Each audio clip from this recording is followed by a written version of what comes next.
You're live. What's up, everybody? It's your boy Wings of Redemption. We're back with Painkiller Already, 163. Fuck nards, stand up. We have the regular cast and crew ensemble. We have the Smoke Show, Lefty 643. No, it's Lefty Ox. Get it right, damn it. Lefty Ox. It's Lefty Lefty. We have the fabulous, always walking billboard, Woody's price tag. and we have the economy, recession strung out, FPS McDuck. We heard you had to sell a gold vault. The vault, nothing that was in it though. Oh, there's just the gold coins laying on like a plane now. They're in a different vault. So, do we want to get right into these sponsors? I should have taken a drink of Gamma while he called me a walking billboard. Oh, I know, right? All right, so we got two sponsors this week. Our first one is YZ Frosty. He's got a pretty nice channel. He does Let's Plays, playthroughs, guides, and quote a ton of dumbness. So if you're into that, go check him out over at youtube.com/YZFrosty. Who's not into dumbness by the ton? You know, I want it by the. I want to know, is that a metric ton or is that what's the other? They're too dumb for the metric system. Yeah. Well, wait, I think the metric system's easier. He might just use the metric system to measure. That makes sense. We're the only country who still uses that fucking imperial system. Isn't there like shucks? What's the tiny little country in South? Belize. Belize, yeah, Belize. Yeah, I saw that one. What's up, Belize? They're just kissing our ass. You know what's kind of fucked up about our country? We can buy our soda in liters and in ounces. Like, you get a 20-ounce Coke, but you got to buy it in 2 liters if you want the bigger version. Well, that's part of the solution. We're moving toward a metric. It's been like that for how long, though? Like, why don't we just go complete metric? You have to move slow with us. That's how we do things. Wings, tell us about our other sponsor. Our other sponsor, his name is Zelo Squeeze. He posts everything from gaming revolving around COD primarily, and he also posts other non-real popular gameplay channels such as Minecraft, Zombie Defense Squad, and he always puts a hilarious face cam on, and he has a nice green screen. Yeah, he's got a series called Tonight's Highlights, so it's a cool channel. Does a lot of different stuff. He mixes it up a lot, and you get to see him on screen, which is always fun. Yeah, face cam sweeping it's the latest craze on YouTube. Yeah, go check that guy out. Although every once in a while I'll post a DayZ video, and some of them are doing good search view wise. I think, I'm not really sure, but they do reasonably well for my channel. Are actually pretty well above average. But every once in a while, there's a lot of guys that just they pop in a comment. I just look, and it's like one of the most recent comments was, "I fucking hate face cams." I don't like face cams either. I'm with him. You do, but okay, but I mean, like, it seemed like it really upset him that there was a face cam in my days. Let me explain why. I'm not going to go out there and be upset and be like, oh, fuck you, you got a face cam. Here's why I don't like face cams. And it's more to do with the content creator kind of thing. I feel a face cam is there to kind of appeal to the human nature of yourself, more so for the stream. And I feel like if more people get into your personal life, they care more about your personal life than what's happening on the screen itself. And I'll tell you what I feel it takes away. I like better than face cam. I like the cams when it matters. When they show the controller, like if someone's playing a game that requires a lot of skill, or maybe an interesting grip on the controller is being used by the player, if they're using the claw or something, it's cool to occasionally go down to a close up of his hands doing stuff. You know, I like especially that too. if we were watching Geometry Wars videos the other day. And it goes to the guy's hand moving, and it's like, oh, okay, so that's what's going on. That makes a lot of sense because he was driving this thing like he was insane. On a related topic, I once went to the first time I ever went to a pro gaming event. I saw a Halo Pro using the claw, and I think the claw is more popular for Halo Pros than it is for COD Pros. Well, now they all use SCUF controllers, so they don't need the claw. Coupon code Woody. Anyway, he was using the claw, and I had like my cell phone or whatever I was doing. I was recording his hands doing his thing and just watching him like work the controller because I was really impressed by it. And then I took all my footage and I put it together, and I did like a voiceover of what it was like to go to my first MLG event. I'm like, this is this COD Pro. I think the guy's name was like Flame Sword or something like that. And it was really cool to watch him work the controller to me. And it wasn't until I uploaded it and people started like commenting on it that I realized that I didn't just have like a 90-second section of the guy working his controller. What I had was a 90-second section of his penis bulging through his jeans as I sat there and did like the lap cam. I'm doing a voiceover on this guy who had the controller in his lap, and there's his junk. So, film with caution. That's all. Well, maybe he was just really excited about what he was doing. I'm not saying the guy was all aroused or anything. I'm just saying it turned out to be. He's saying he took Woody to Kilimanjaro. The guy's controller was on his lap, so I had kind of his controller, his zipper, his junk area, and I didn't really think of it along those terms until I saw it in a comment. Watching people play with the claw is incredibly cool, though. I wish I could play with the claw, but I'm too fucking lazy. What is what's so special about the claw? Oh, I can attempt to show you. Yeah, because it seems like it's something that should be really, really It's awkward. I could be wrong, but I think the claw kind of came to prominence during maybe Halo 2 on 360 because there were so many button combinations that were advantageous. You could double shot, quad shot, BXR, stuff like that. I can never quad shot. I can do that. Basically, that's the claw, Lefty. Let me. I'm on the main camera wings. So normally people hold the claw like this. This is standard. I'm sorry. Normally people hold the controller like this, and they shoot here, and they go like that.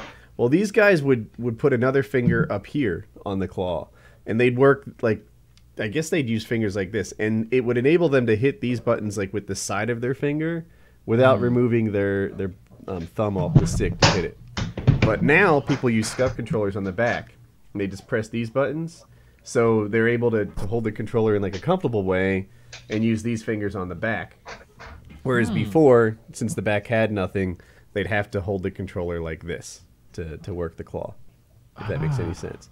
But one of the reasons that scuff was allowed on the Pro Tour was that people were having hand injuries or premature arthritis or or just tendonitis because holding the controller like that, it wasn't safe, and even though these guys are 17 years old, they're still getting injuries. And so now let me ask you a question. It's kind of related to the MLG thing. When those guys retire at 24 or 25, does that strike you as a bit silly, to put it that way? As a retirement? No, not to me. I like fall. I'm kind of an MLG fan. I watch it. I like it. And some guys get it all twisted and act like I'm I think I'm an MLG player. That's not the case. One more thing. I like to go to their streams. And when I go, I learn things. I learn lines of sight. I learn, patterns. They play S&D so much more aggressively than I do. I just learn how they do it and their call outs. And one guy in the stream was like, Woody, what are you here? Learning how to play? Yeah. Yeah, so he's the best on the planet. What, I'm supposed to be embarrassed about learning things from the guys on Optic or Impulse or whatever? And I absolutely learned to play COD better when I go to these streams. And so they have a following and a passionate following and people who like them. To do sort of a tip of the hat, I'm done now in terms of their retirement. I think that makes perfect sense to me. I don't know. It's not from a lack of respect for the MLG guys, because I'm not into it as much as you are. I've never been to an event, but I know Hector, and I really like what he the Optic team, and I like watching that stuff. I watch the streams occasionally.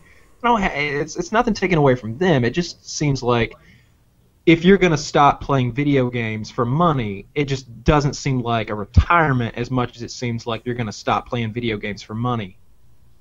Just like, if they were if they were like a college football player and there's no money. If you were an 18 or 19-year-old, and you'd been playing in the NBA for maybe 2 years, and you were one of those guys who comes off the bench for 3 minutes a game, and you said you retired, I'd look at that a little funny. I don't know. I picture retirement as like what Michael Jordan did a couple times. Well, when not the perfect example. You see, yeah, it didn't work that way. Yeah, no, it didn't. Yeah. But you've got your career knocked out. You won some, you lost some. It was a good deal. Now you're done with it forever, and you're out for whatever reason. And usually retirement is when you've either made enough money or you've you're too old to do the job. I wonder why they retire.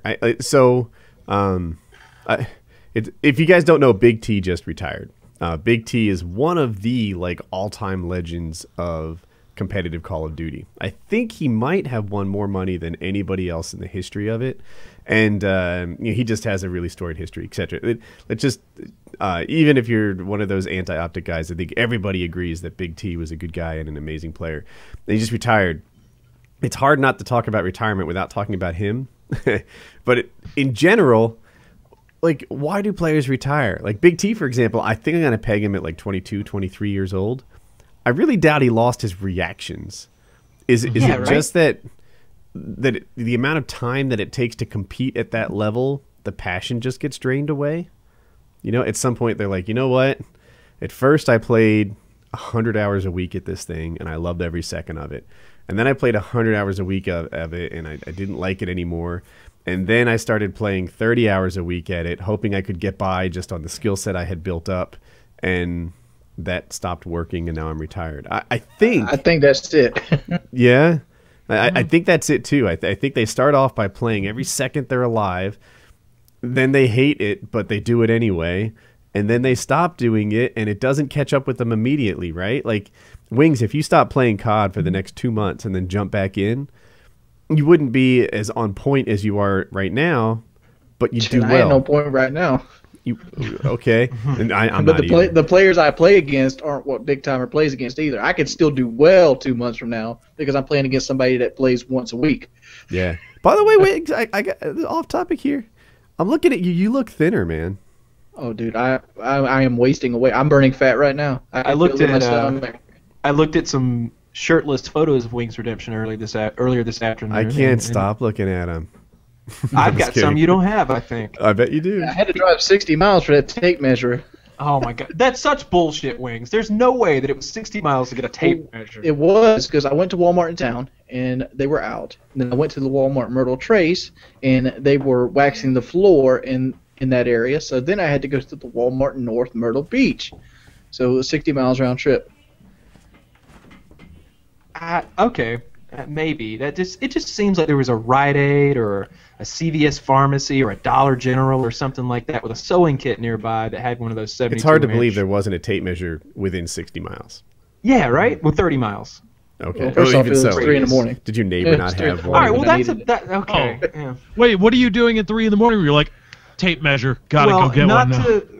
Well, not to throw him under the bus, but he waited till kind of the last minute to get the photos done. Wow. Yeah, like I came up with like alternate ideas. Like I got a pair of pants that are really big on me. How about we do that? I think it'd look better.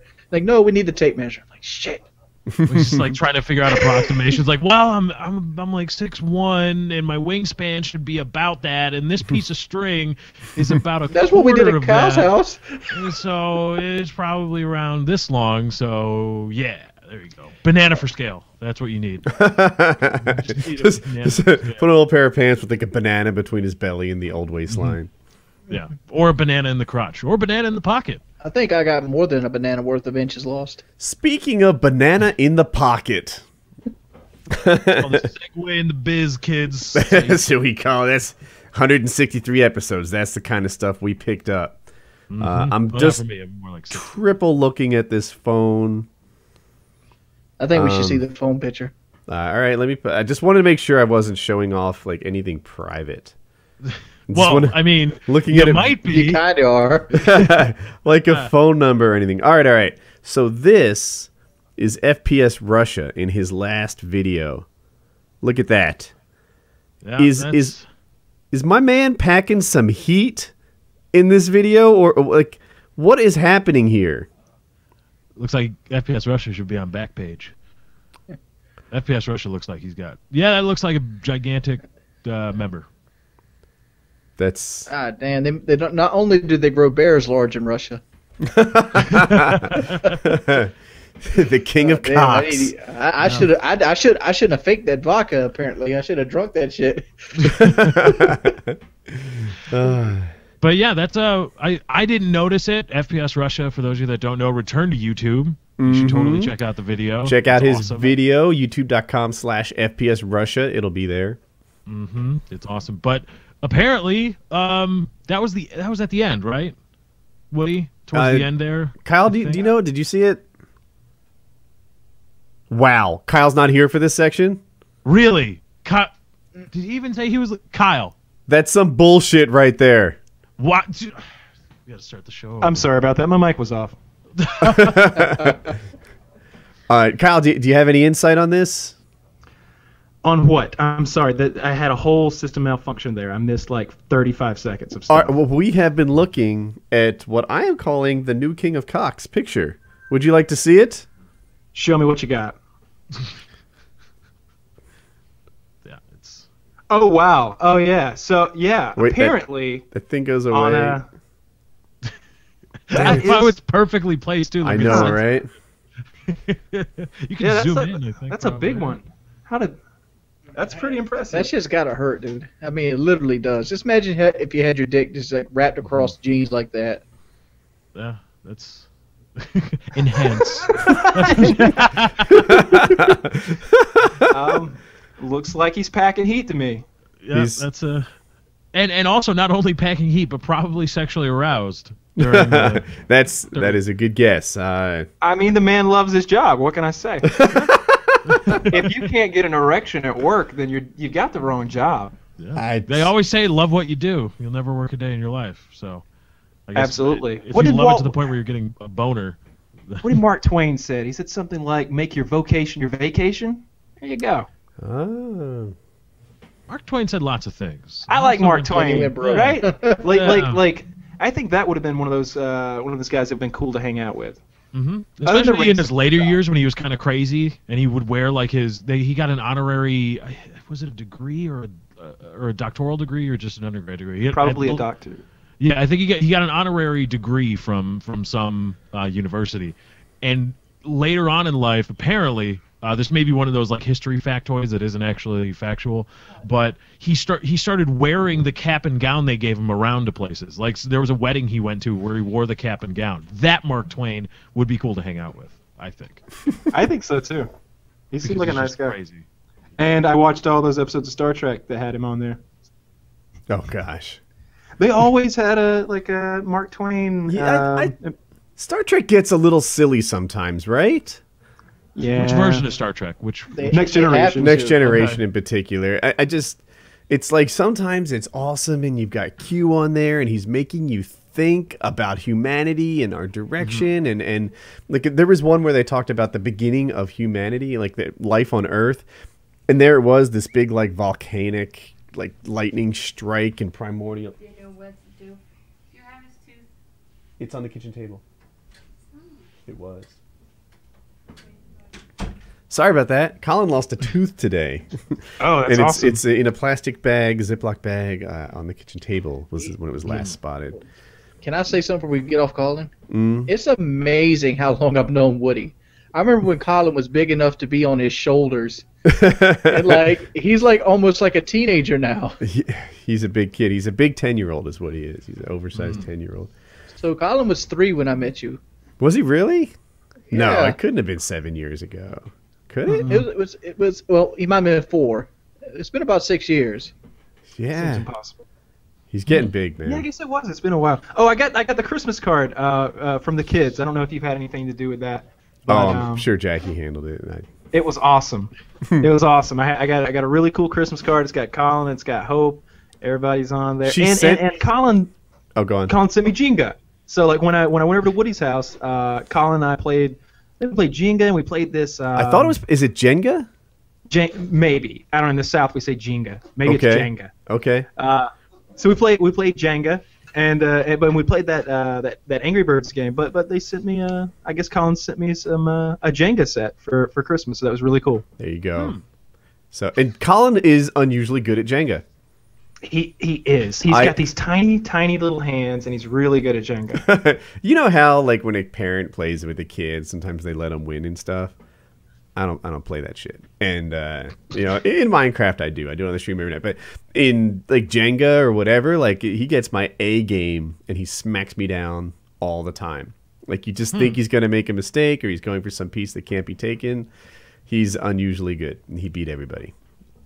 He's got steady hands and dexterity. Yeah, and he just he sees what's coming and he sets like traps and stuff. Like there'll be what seems to be the steady move of like pulling out the centers all the time. No, he's pulling out edges, leaving tipsy statues behind or towers behind and stuff. He's got skills. What were we just talking about before? Star Trek. Oh yeah, that was a great topic. But like Q makes you think about humanity, and then there's like primordial ooze or something, and lightning strikes it, and it turns what was a lifeless thing into suddenly some kind of life exists in there that will someday develop into what Earth is now. And you're like, yeah. And then other times, they're singing opera ballads on the holodeck, bringing bullshit.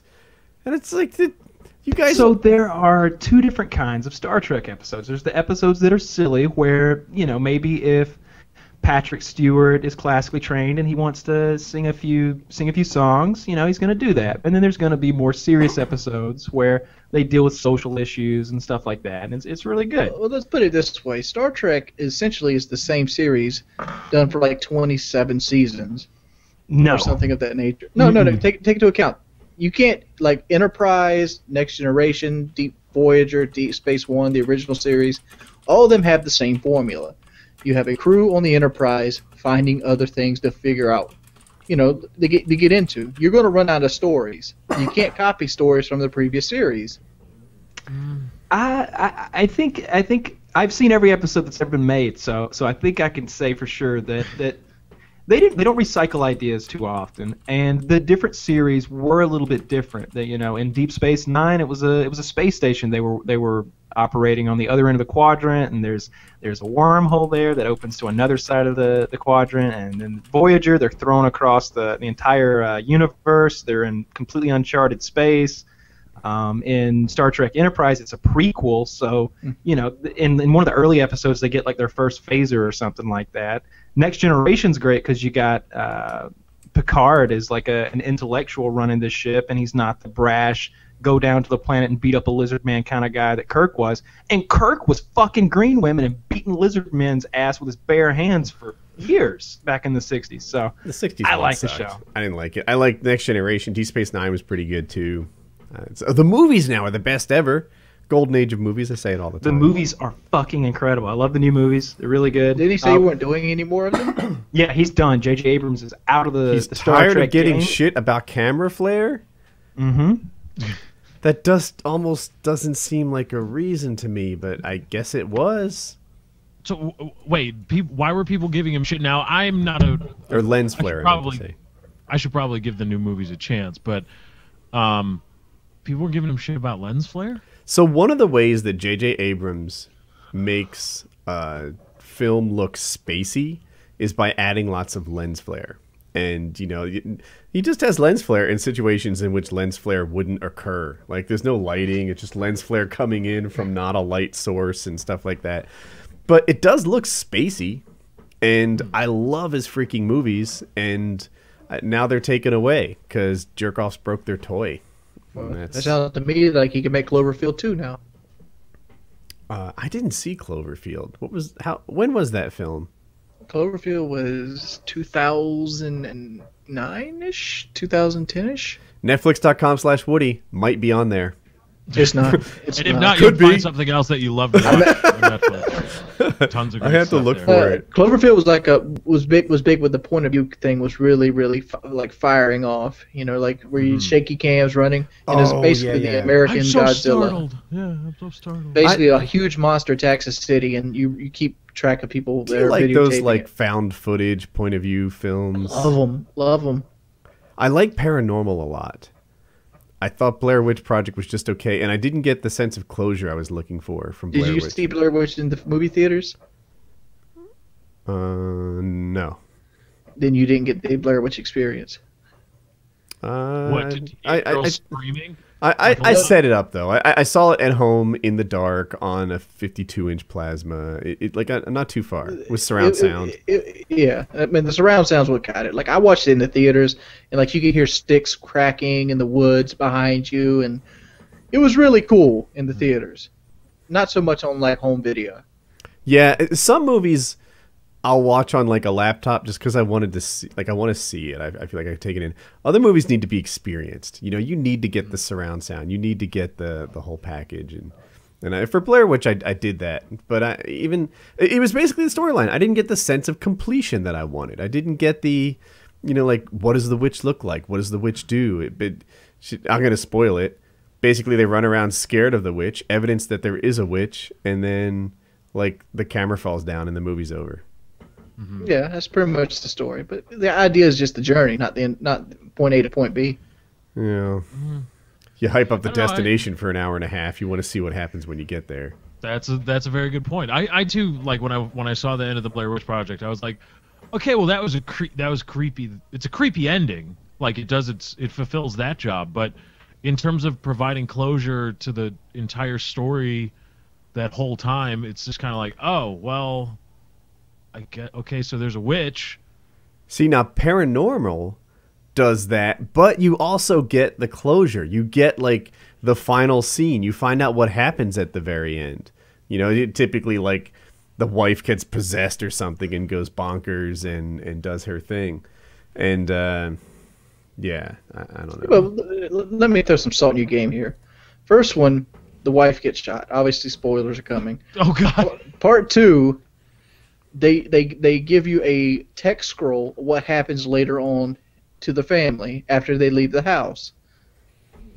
The third one, some dude gets his back broken. The fourth one, some woman gets her neck broken, and the movie ends on both of those. And I haven't seen the unmarked ones yet. I don't know why you just spoiled every movie. Like, what was the purpose of that? Because you're trying to say that they had this great conclusion. They all had shitty conclusions. The idea was the journey for those movies. I don't agree with that. I feel like you got to see the end. The camera didn't just fall over and make you wonder how what the death of a main character was like. You know what my problem with those movies is? Why don't they turn on the fucking lights? Yeah, I know. Like, point of view doesn't mean bad lighting. Why is it all got to be shot with available light? Not even that. Like, all right, what do you say right now? You hear something go boom, boom, boom, boom on the bottom of your house. Mm-hmm. I don't know where your office is considered, but I'm considering your office upstairs. It is. All right. So, say your house is dark, everybody's in the bed, and you're up here in the office. Do you go downstairs in the dark with your baseball bat, or do you start flipping lights on when you come by them? You know what? I'm not even sure. I turn lights on. I turn lights on because I'm trying to clear the house and make sure they're not there. But I wonder, because I have an advantage over people who are unfamiliar with my home, because I've been living here for like 15 years. Wouldn't it be to my advantage to try to get things going on in the dark? You know the layout better. He's going to trip over the rowing machine that I already knew was there.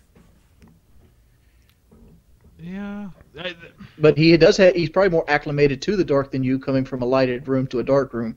Might be. That's true. Might be. Do you guys need a home? But he also has guns. So yeah, they might too. Welcome to the South. America. Who needs a new topic? I think we do. I want to talk about the Suicide Girl. Huh? Okay, so I hear Suicide Girl, I think of the naked chicks with the tattoos. Is it something different? No, it's not this. Apparently, a girl on Twitch TV started threatening to kill herself, and now there's a video meme of people hanging themselves with like a bathrobe and feet, doing mediocre things such as like, "Oh, I did bad in Call of Duty. Let me kill myself." Mm-hmm. And now this girl's got a little bit of internet popularity. Do you remember who it was by chance? Saying it, I thought about Bad Topic because I don't remember her name. Let's see if I can. Yeah, someone get on the Google. If the power of Google. It's like He-Man. Kyle, are you here? It appears not. Kyle needs to. Kyle, zone in, baby. Get on point. So there's a Twitch channel, Suicide Girl 69. I think we should just bite the head off this snake and keep going. Okay. Yeah. I have not heard that expression. Yeah, bite the head off. What does that do? In the finale, you take the head off the snake to kill it, so you're in the. Yeah. You do it with your teeth? You Bear Grylls, motherfucker. They go hard in the paint. So I don't know anything about this story, but I do know this. I hope she's okay. A sudden internet popularity can be tougher to live through than people might guess. And if she's like getting teased about potential suicide on a widespread basis, like, man, I hope she's all right, because it might be. People can be insensitive. my problem with this case was that they considered her a failed suicide. There's no such thing as a failed suicide. If people are talking about it, generally they're not going to do it. That's for the most part. But for the most part, they're having that kind of mindset and that thinking. You don't fail suicide because you don't go through with it. It's still there as a lingering possibility. And, people should go for help there, not, criticize them for not having the balls to do it. For not being better at suicide. Yeah, some people do suicide as like I'll go half-assed. If it works, it works. If it doesn't, it doesn't. I'm like, some people do a half-assed suicide because they're ambivalent about actually dying, which in itself is a pretty rough place to be, right? You're supposed to not want to die, but yeah, suicide's a rough thing, man. So. Yeah, it seems as though it's that whole idea of suicide and, I'll go kill yourself or whatever, that whole thing it just seems like it's taken on. A lot of people aren't aware of how potentially serious it is. Like if you marginalize it, because we saw those there were those. I believe Hillary Duff did a series of public service announcements where there were girls shopping for like clothes or something, and they were trying something on. They're like, "Ha, that's so gay!" And then Hillary Duff says, "Excuse me, like, do you know how you're?" The idea is like, okay, well, we use this word in a certain way, and but we're not really always cognizant of how it affects other people or how it makes the word itself or whatever the word is associated look.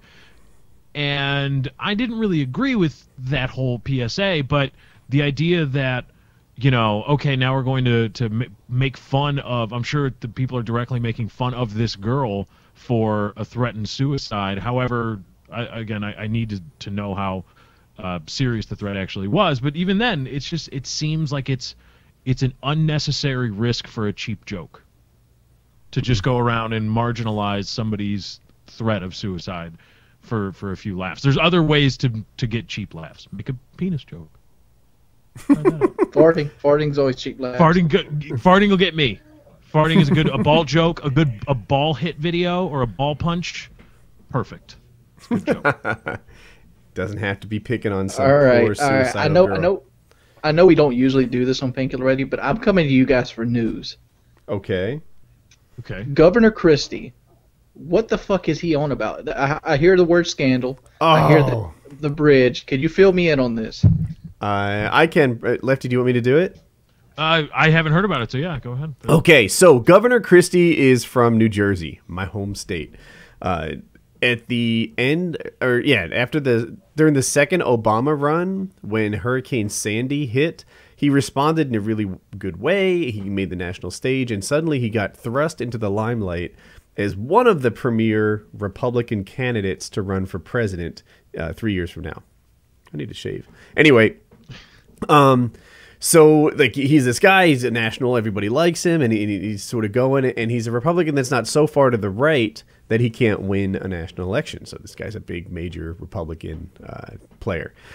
Well, Fort Lee, the city in New Jersey, didn't support his run for re-election for governor. He easily won re-election, etc. He's got one of those secure seats.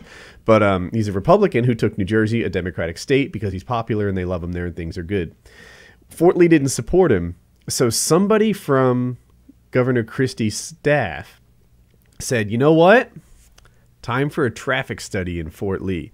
And they shut down all this, they shut down a couple of lanes to I think it's the George Washington Bridge, which is this major super bridge, one of the busiest bridges in the United States. So super busy, just go with me. And so as he's shutting this thing down, they did it purely for vindictive purposes. Like there's smoking guns, there's letters like, oh, he didn't support us, time for a traffic study. We're going to get those fuckers. It was along those lines. And Kyle has mic issues right now, so people know. Anyway, so they purposely shut down traffic to punish people involved with Fort Lee, because they didn't support Governor Christie's gubernatorial reelection. And it's unclear how directly tied this was to Christie, whether it was just people working for Christie. He's acting like he had no idea that this was happening, but there's people who reported directly to him doing this. It seems like the sort of thing that would happen with his knowledge. And worse yet, because the bridge was like there's traffic jams and things like that, they started tracing the number of people who died who needed emergency services like ambulances to get through that didn't get through. Now, it's difficult to say whether they would have survived with less traffic, but people died because of this traffic study because they wanted to punish someone for not supporting Governor Christie's re-election campaign. Ooh. Why would you do a traffic study near a bridge anyway? Wouldn't it be considered bad to keep cars immobile on a bridge? Why would you shut down traffic to study it? Like, yeah, dude, time to do a traffic study. Let's knock off 2 or 3 lanes, cause traffic jams back up for ages, just mess with this guy's town so that we can study what traffic is like when we mess it up. And then you wonder, like, what's going to happen when he goes president? What if you take this kind of behavior and attitude and put it on the national stage or the international stage? If he's shutting down traffic to a mayor that didn't support him, is he going to it's not unreasonable to think that he would do trade embargoes to some country that didn't support him. It is the exact same thing on the presidential level. It's not unreasonable to think that, so he's a Republican, right? What if some blue state like Massachusetts didn't support him? Is he going to cut off federal funding? I don't know what Massachusetts does, but let's assume that they build boats or something for the Navy. Is he going to suddenly like take those things and send them to Virginia, who maybe did go red? Who knows? But it makes him seem really sketchy and petty and vindictive. And this is a guy that I really liked. And it's like, isn't this the Oprah dude? Oprah dude? Oprah. Didn't he have Oprah backing him like Obama? I'm not sure. I think Oprah backs Obama. Yeah, that's. But I guess they don't Obama. really. They didn't run for the same election or anything, so maybe he's the fat guy. Yeah, Well, that's how he's people not know. really fat. I mean, I'm fatter than him. Come on now. Let's get a picture. Yeah, but he's kind of he's certainly portly, I think. But He's I'm looking at his like a face picture, and like his face is chubbier than me, but I can't really just tell by his suit because he has really big suits on. You think you could take him in a fight, Wings? Oh yeah, I definitely could take him in a fight. All right. I mean, like, but I'm at the point where I think I can take most guys that are 350 to 400 pounds in a fight that aren't like juice heads. go ahead and go Google Chris Christie. He's a heavy guy. He's well dressed most of the time, so like he holds it pretty well for his size. But we haven't had a presidential candidate that wasn't like kind of the coolest kid in school for a long time. This guy definitely breaks the mold of what an American president typically looks like. I'm looking at a picture of him now. He's definitely weighs less than me, but I could so beat his ass. Yeah, but that's got to be. I mean, that's criminal at some point, isn't it? Like, maybe not for Christie, but the fact that somebody was using the power of the office of the governor of the state of New Jersey to. And you said there were smoking guns and like emails and memos of people saying like, yeah, let's get them. That's so incredibly wrong. So he fired him and said, that doesn't represent the way I want to operate, etc. He's totally in damage control mode. Criminal, shucks. I guess we'll let the lawyers sort that out. It can't be criminal since traffic studies are legal.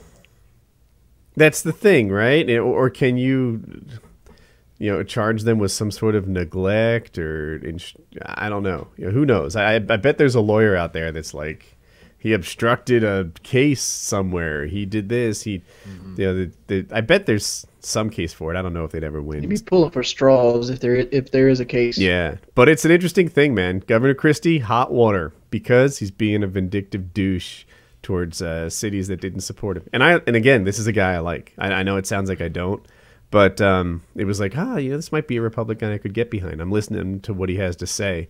And it might be because I'm from Jersey he has a certain like no bullshit vibe about him that makes me long for home. Like in the Northeast, guys talk with this like fast-paced confidence that I think is really pretty cool. And you know, he's got it. He's got it. You hear him interviewed, and he's like, "What?" He just calls bullshit right on the spot. Whereas, like Obama, for example, it takes a much more reasoned, stuttering, sort of slow-paced approach to this sort of thing. So, in just their speaking style. Anyway, I like Christie. I'm waiting to see where this goes to. I will say this from a political standpoint, timing couldn't be better. I just got reelected. Presidential election is 3 years away. When they drag out you issued a traffic study 3 years from now, while they're talking about diplomacy with Russia, it's going to seem really petty. I don't think this hurts him. I think he just benefited from good timing. Yeah, but okay, so you like him, Woody. So at what point, like, let's say it was a staffer. It was somebody acting under Christie, one of Christie's, like, let's say, inner circle, whatever, a staffer, been with him a long time, who issued this study. At what point does a political figure become responsible not only for their actions, but the actions of people under them as well that are acting in their interests? Like the guys that broke into Watergate for Nixon that were acting kind of, you know, did Nixon really say go do that? He kind of said, well, I'd like to do that, but that's ridiculous. And then these guys just went, yo, you know what would really help Nixon if we broke into a Watergate hotel and did all this stuff? That's a tricky thing, man. Like, I don't know, right? I don't know when they become responsible for it. And if you're all gung-ho about it and I'm like, I don't know about that. And you're like, he secretly wants it. Let's make it happen. Am I responsible for what I secretly wanted? I'm not sure. Maybe he learns from this and stops operating in this way. Maybe it's an indicator of how he really wants to. Who the heck knows? I don't know. Do you guys need a whole new topic? No more politics? Yeah. Wings, are you ready? Yes, I am. Which movie would be better if it was remade by Quentin Tarantino?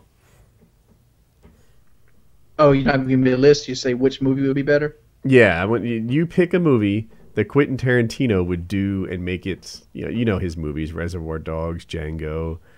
I could tell the movie that jumps out of my head right away, The Italian Job. A whole lot more bloodier with death and. I think Tarantino would do a lot more better job with The Italian Job because that seems like his kind of type of movie. Okay. I was thinking, let's see. I don't know. Maybe. I mean, I really like 3 Days of the Condor as it is, but I'd like to see what it would be like. What movie is that? 3 Days of the Condor. It's a Robert Redford movie from the 70s, somewhere in the 70s. Good Lord. Nobody's seen that shit, Yeah, Lefty. what the hell, Lefty? Lots of people have seen 3 Days of the I Condor. really like this obscure hipster film from the 70s. How many are those are in the retirement home, Lefty? I don't know. Robert Redford was a big star. Yeah, before I was fucking born, and I'm talking about me.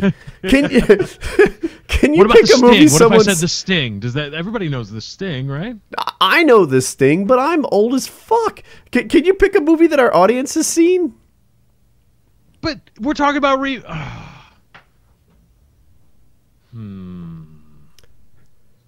going to throw this out there. What if Quentin Tarantino remade High School Musical? How badass would that be? It would be a lot better. Right? You know, they'd be like turning into something watchable. What the fuck was that one song? Stick to the thing you know? I don't know because I didn't watch that movie. You don't know High School Musical? No. Hold on. People are like, "Hey, Jordy, you want to watch High School Musical?" No. You had people actually coming up to you like, "Let's go watch High School Musical." That's a thing. No, I haven't, but I can understand my reaction to it. I'd rather watch paint dry. There's a scene where like someone from the basketball team wants to sing or something, and all the basketball players are like, "No, no, no! Stick to the stuff you know. If you want to be cool, follow one simple rule. Don't mess with the flow. No, no. Stick to the status quo." Right? So what if you took this kind of like high school peer pressure singing and dancing stuff and involve like some bondage, some razor blades, cutting ears off, and be like, no, no, no, stick to the stuff you know, and maybe some like Latino accents, like. I was there thinking High School Musical put a sex scandal in that motherfucker and like a political bad principal that's selling cocaine to the kids. Quentin Tarantino, there's lots of movies he could remake that would be. What if Snow White and the Seven Dwarfs? Right? What if those seven dwarves became freaking murderous little fuckers who tied people down and tortured them and got information out of them or whatever? What about the Star Wars prequels? Quentin Tarantino Jar Jar unleashed Quentin Binks would be gone. Right, a brutal murder scene with Jar Jar Binks. And I don't want to see like there was murder in the Star Wars prequels. They were actually given like the original trilogy. They were actually pretty like there was a lot of death there, but it seemed it was like really like it was very feel good death. Like, oh yeah, those are clearly the bad guys and the Jedis are getting them and da da da. But I want to see Mace Windu like shooting up heroin or something before he goes. Like Mace Windu's dead, isn't he? Right, I know, but he died in the spoiler alert, died in the prequels. Which one's Mace Windu? Samuel L. Jackson's character. Yeah, Samuel L. Jackson. He's the Black Jedi with the purple lightsaber. That's what totally if Han awesome. Solo was.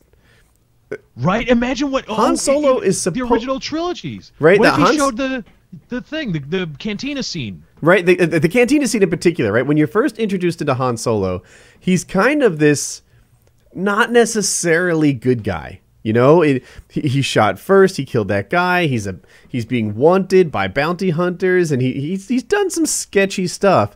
But he's clearly a good-looking hero character. Quentin Tarantino makes this movie.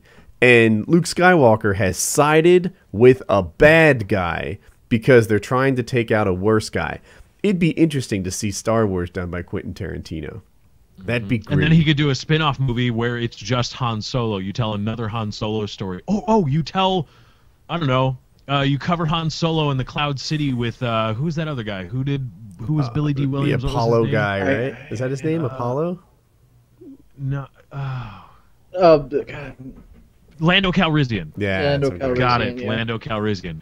And you tell that prequel story of like Lando and Han, and Lando's like the clean gangster, and Han is just the down and dirty, like gritty. I haven't even thought of this, man. I want to see these movies. I want to see the rest of the Star Wars thing, right? They've alluded to the Han Solo, Lando Calrissian stuff. Make that movie. That sounds really interesting. Han Solo who got in trouble with Jabba the Hutt and such. Where's that? I want to see that. The whole storyline of, like how they took down the Death Star and the Imperial and whatever. That's been done. We saw that from beginning to end. I think.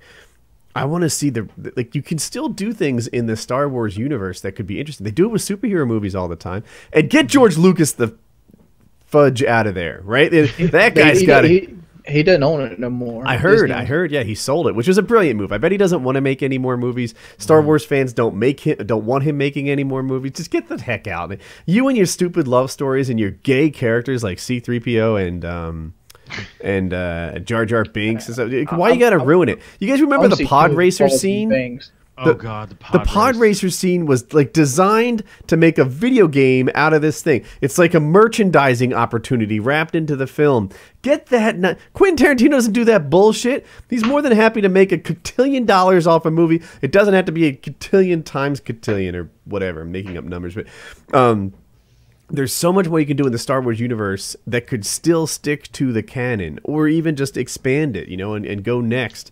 I'm done with the prequel thing. Like, we can see what happens after this. What if we watch, the Rebel turn bad and the Jedis abandon their alliance with the whole Princess Leia line and start fighting against them because power corrupts? Like, do that. How about this? Star Wars Bounty Hunter, and it's centered around Boba Fett. Yeah, I'm down. Dude, I would see that movie. I would give it a go. J.J. Abrams, maybe. I don't know. I want maybe somebody a little gritty. Lens flares. What about Scorsese? Right, Scorsese just made Wolf of Wall Street. He tells a nice long. I don't think he would do Star Wars well. You don't? He does those cop dramas. That's what he does. Like cop dramas and like drug movies. That's what I want, right? I want like a cop drama twist to Star Wars. I want to see the bounty hunters. I want to see the backstories, the character-driven things, not just oh God, fucking George Lucas, you just it popped into my head. What the amount of politics in the prequels was ridiculous. They must have spent an hour on like Senate filibusters and embargoes and the scenes with the big. I fell asleep on that motherfucker. I seriously Dude, did. oh my God, Jar Jar Binks and politics and embargoes and leaders and like watching queens C-SPAN. who step down and become senators and good Lord, this is a swashbuckling space pirate movie. And I'm concerned about the length of time some politician is filibustering on the Senate floor. And alliances and bullshit like the that. Trade Federation. Yeah. Did you guys see episode 2 in theaters? Yes, I saw I saw all 6. I bet the in only time theaters. people cheered was when Yoda and Dooku fought right toward the end of all that fucking political bullshit. Yeah, dude, people did cheer for that when I was there. I saw these things on midnight releases where people were dressed in costume and stuff. It was awesome, but it's.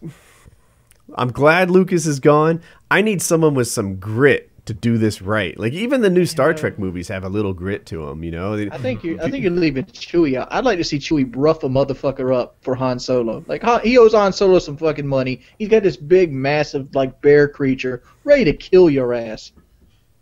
I like it. How do you do Chewie? I don't like. Chewie was an interesting character, but. He was a good comedic foil for Han Solo. Yeah, right. And sorry to cut. My apologies.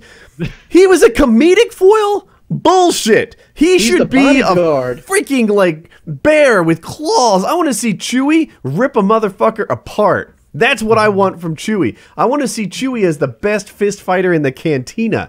Let's see that go down. You know, get Chewie a lightsaber. Let him beat the. Yeah, I want to see some gritty, scary stuff. What'd you say? Chewie's not a Jedi. Jedis use the lightsabers, but dude, I'm not a Jedi. I can slice some shit up. Yeah, Han Solo opened up that whatever creature to put Luke in the thing with the lightsaber. He's not a exactly. Not a Jedi. You're thinking of was it a Tandor or something like that? I don't. Yeah, whatever. Tauntaun. Yeah. See, we're doing fine without Kyle in the Star Wars talk. Yeah, there we go. Mic issues.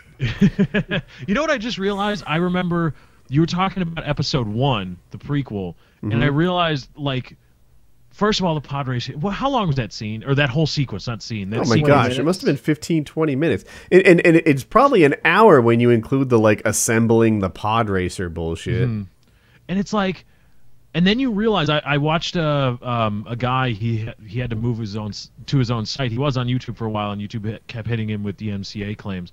I believe it's Angry Matthew. You're not thinking of Your Movie Sucks, are you? No. It was some we should guy. Talk about him too, but carry on. He's a young reviewer, I believe younger reviewer, and he had a habit, like he would just get angry. He would tear movies apart. If you got a good review from, I believe it was Angry Matthew. That's probably a misnomer, but. Whatever he was, I think it was Matthew or something. And like a good review was, I think he really loved Back to the Future, and he was like, I'll point out the flaws, but he's like, here's why it's a good movie. And he talks about the cinematics and all the stuff that they did. But he tore episode 1 to shreds, and he made me realize, he goes point by point through the entire movie. They're like 30-minute reviews. And you realize that nothing really happened in episode 1. Nothing really happened. Everybody was kind of around the same place they were at that they started the movie when episode 1 ends. You're like, because you think a lot of stuff happens because it's really long and there's action sequences, but when you realize all of a sudden, okay, well, nothing really happened in the Senate. The Trade Federation, well, they're still there, and okay, well, there's still the Sith and they're still around, and okay, and it's not really, there's no real closure to anything. Yeah, I know it's supposed to be the prequel of a trilogy, but there's no No progress. Very very little happens in the movie when you actually break it down and look at it. You're like, oh crap, no, how long was that movie? It was well over 2.5 hours, wasn't it? Yeah, something like that. That's about right. And then you're like, oh, nothing just happened. Okay, it tells a whole bunch of stories that don't go anywhere. You could say that about The Hobbit too. Like it seems like every Hobbit story you could sum up as they advanced 1/3 of the way. Yep. There's first, third, Clerks second. 2 did a great scene on that. Oh, that was such a Dude, I love Kevin Smith, man. He's one of my favorites. Another Jersey guy. Somebody was telling Kevin Smith on, like, it got posted on Reddit that like he's like, man, I want to be a filmmaker, but it's so hard. I don't have the money to make my film. How do you get started? How did you do it? And Kevin Smith comes back. He's like, you can tell a lot of people that, there's obstacles, bullshit, but I don't want to hear it. He's like, I made a movie, and I forget how much Clerks was, but it was cheap. He's like, you take your vision. It is cheaper now than it was back then, back when you shot on real film and such. Now, with a $2,000 DSLR, you can make great studio quality movies and get it all done. You can have budgets of $6,000, which sounds like a lot if you're 17, but if you're grown up and this is your life's passion, if you can't find $6,000, then you're not pursuing it with all your effort, and he's like, you can take out loans, you can get it to happen, and maybe it's not your perfect movie. Maybe your perfect movie is $100 million. Scale it back to something that's going to represent you better than a movie that's not made. And I wish I could read it to you, but it's summed up with, other people might buy this It's Impossible bullshit, but you can't sell that here. Yeah, and it was Kevin like, Smith only did 3 good movies. Really? Which 3? Mallrats, Jay and Silent Bob Strike Back, and Clerks. Clerks 2 was good. Clerks 2 was not good. I love Clerks 2 for Randall. Crack. Well, okay, but that's not Kevin Smith's fault.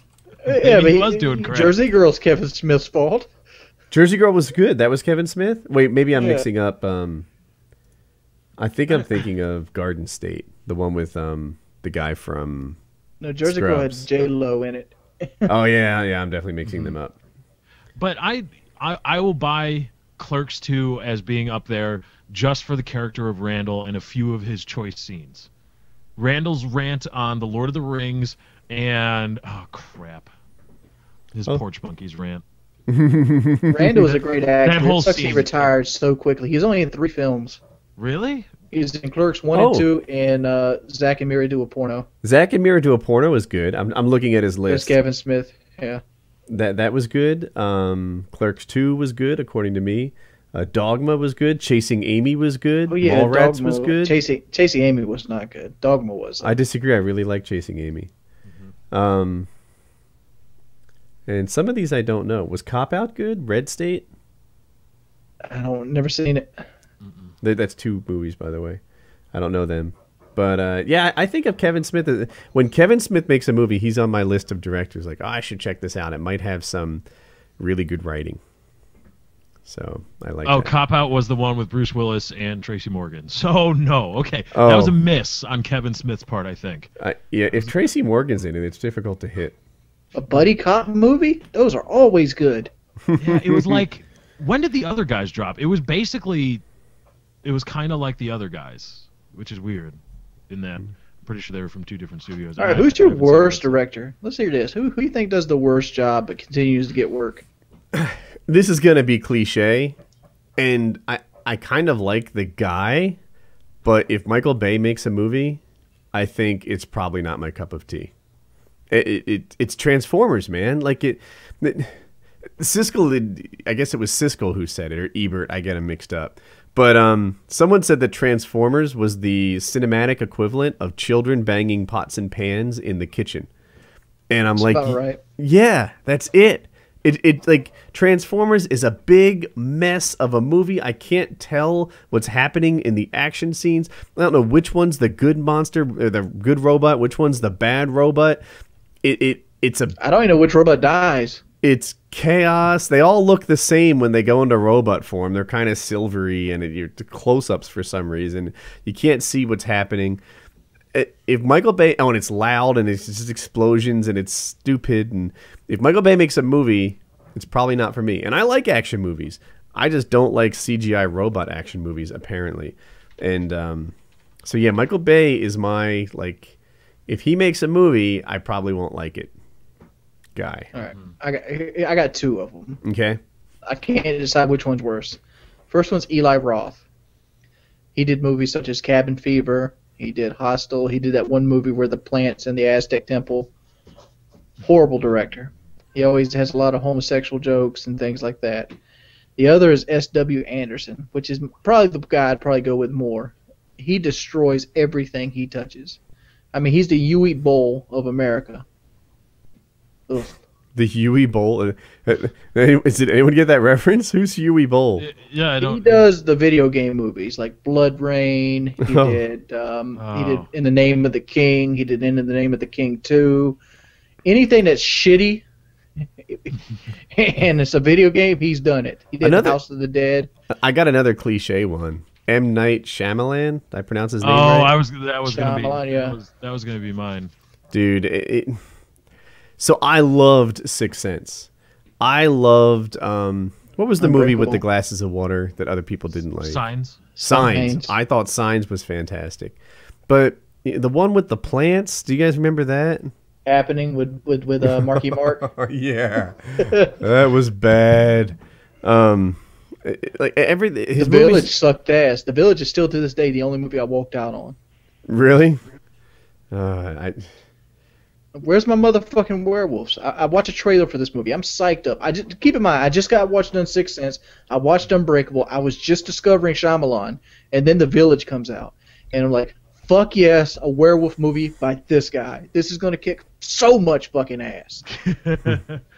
Then there's a retarded Adrian Brody for an hour and 15 goddamn minutes, and I'm like, I'm out. I'm done. I'm done. I was crying at the end of it. I wanted my $7.50 back. Kyle says he's almost back. Too bad he missed some movie talk. Back. I am back. I apologize. So the wire I guess it's like a mini USB where it goes into the back of my microphone. It's been twisted a bunch of times, and finally the end just fucking popped off. And I'm not at home right now, so I had one hell of a time finding another mini USB to get this mic rolling. So I apologize for my absence. Oh, good. Well, that's very resourceful. How did you like craft one? Were you like MacGyver? I found one in my cousin's closet, just in a giant pile of wires. Well, what a lucky find. Okay, I have an awful director that keeps getting work for some reason. Tyler Perry. Stop giving him money. Stop it. Stop. And you know what? Stop going to see his movies because they're just the same goddamn thing. They're just racist piles of shit. They're all prejudiced.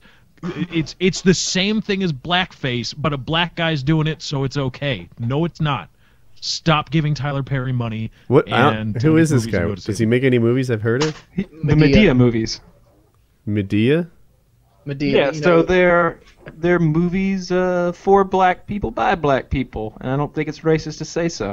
The cast is 98% African American in those movies, or black in those movies, and it's usually about urban and it's about black people. Are they black comedies? Yeah, yes. Yeah. They're supposed to empower black people, but all of his characters are stereotypes. All of his characters.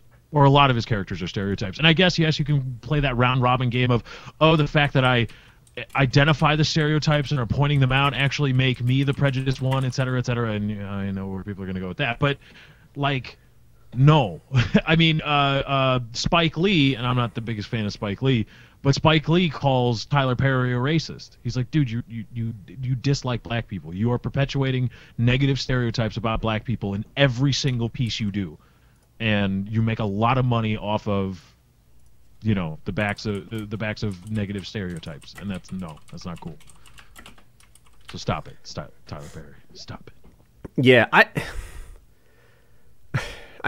I'm so sensitive about touching the whole like anything having to do with racism, but there's some bad movies. I guess they're not for me. I'm not their demo. I've taken this argument in other ways. Like there are some people who don't like my stuff. Maybe you're not my demographic, or you don't like it, and that's fine. Maybe I don't like your stuff. Who the heck knows? But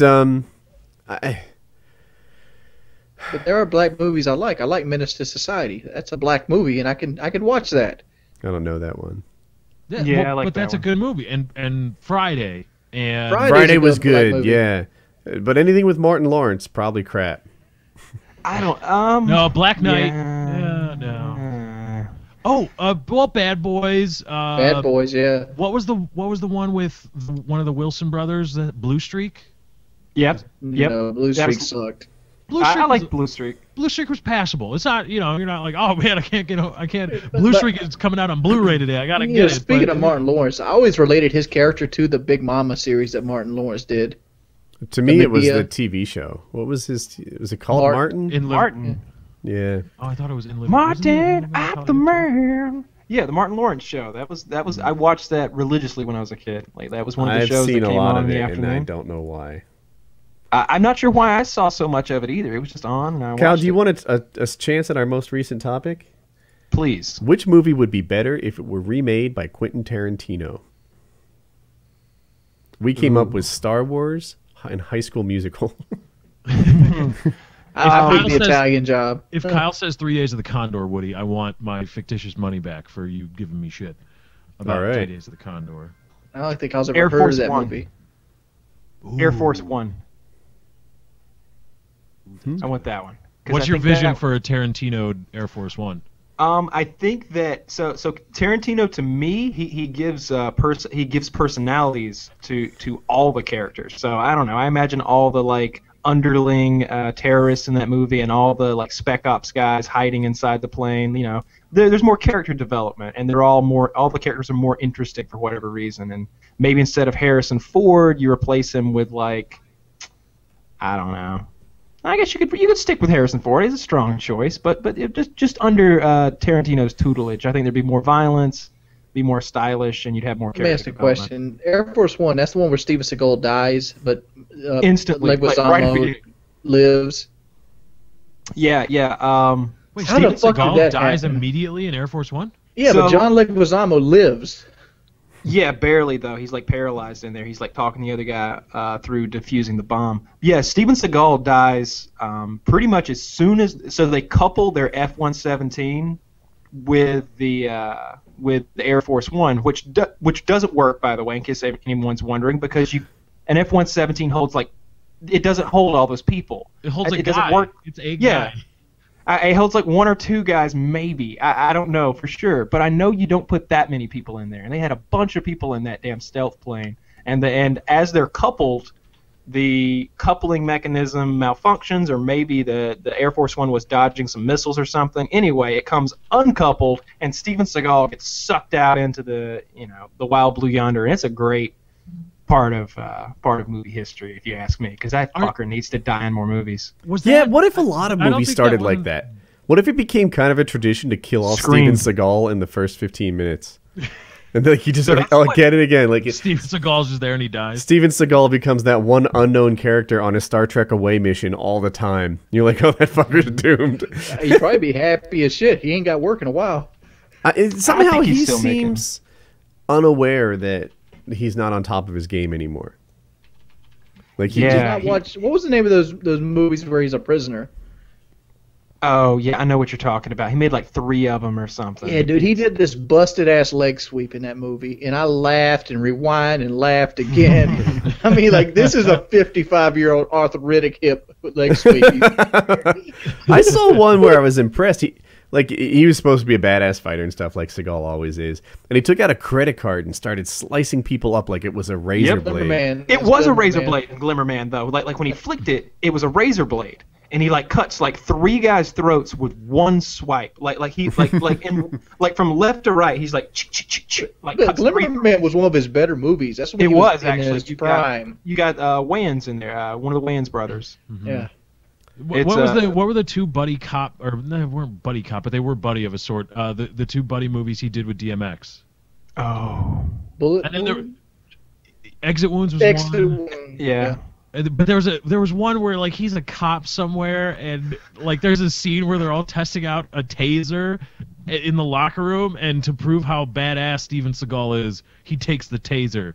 But the bad guy in the movie turns up the taser, and he's like, "That's not fair," and he tries to hurt him, and there's like a fight in the locker room. It's really just dumb. Bad. His movies are really crappy. Do we need to get off movie talk? Has it been too long?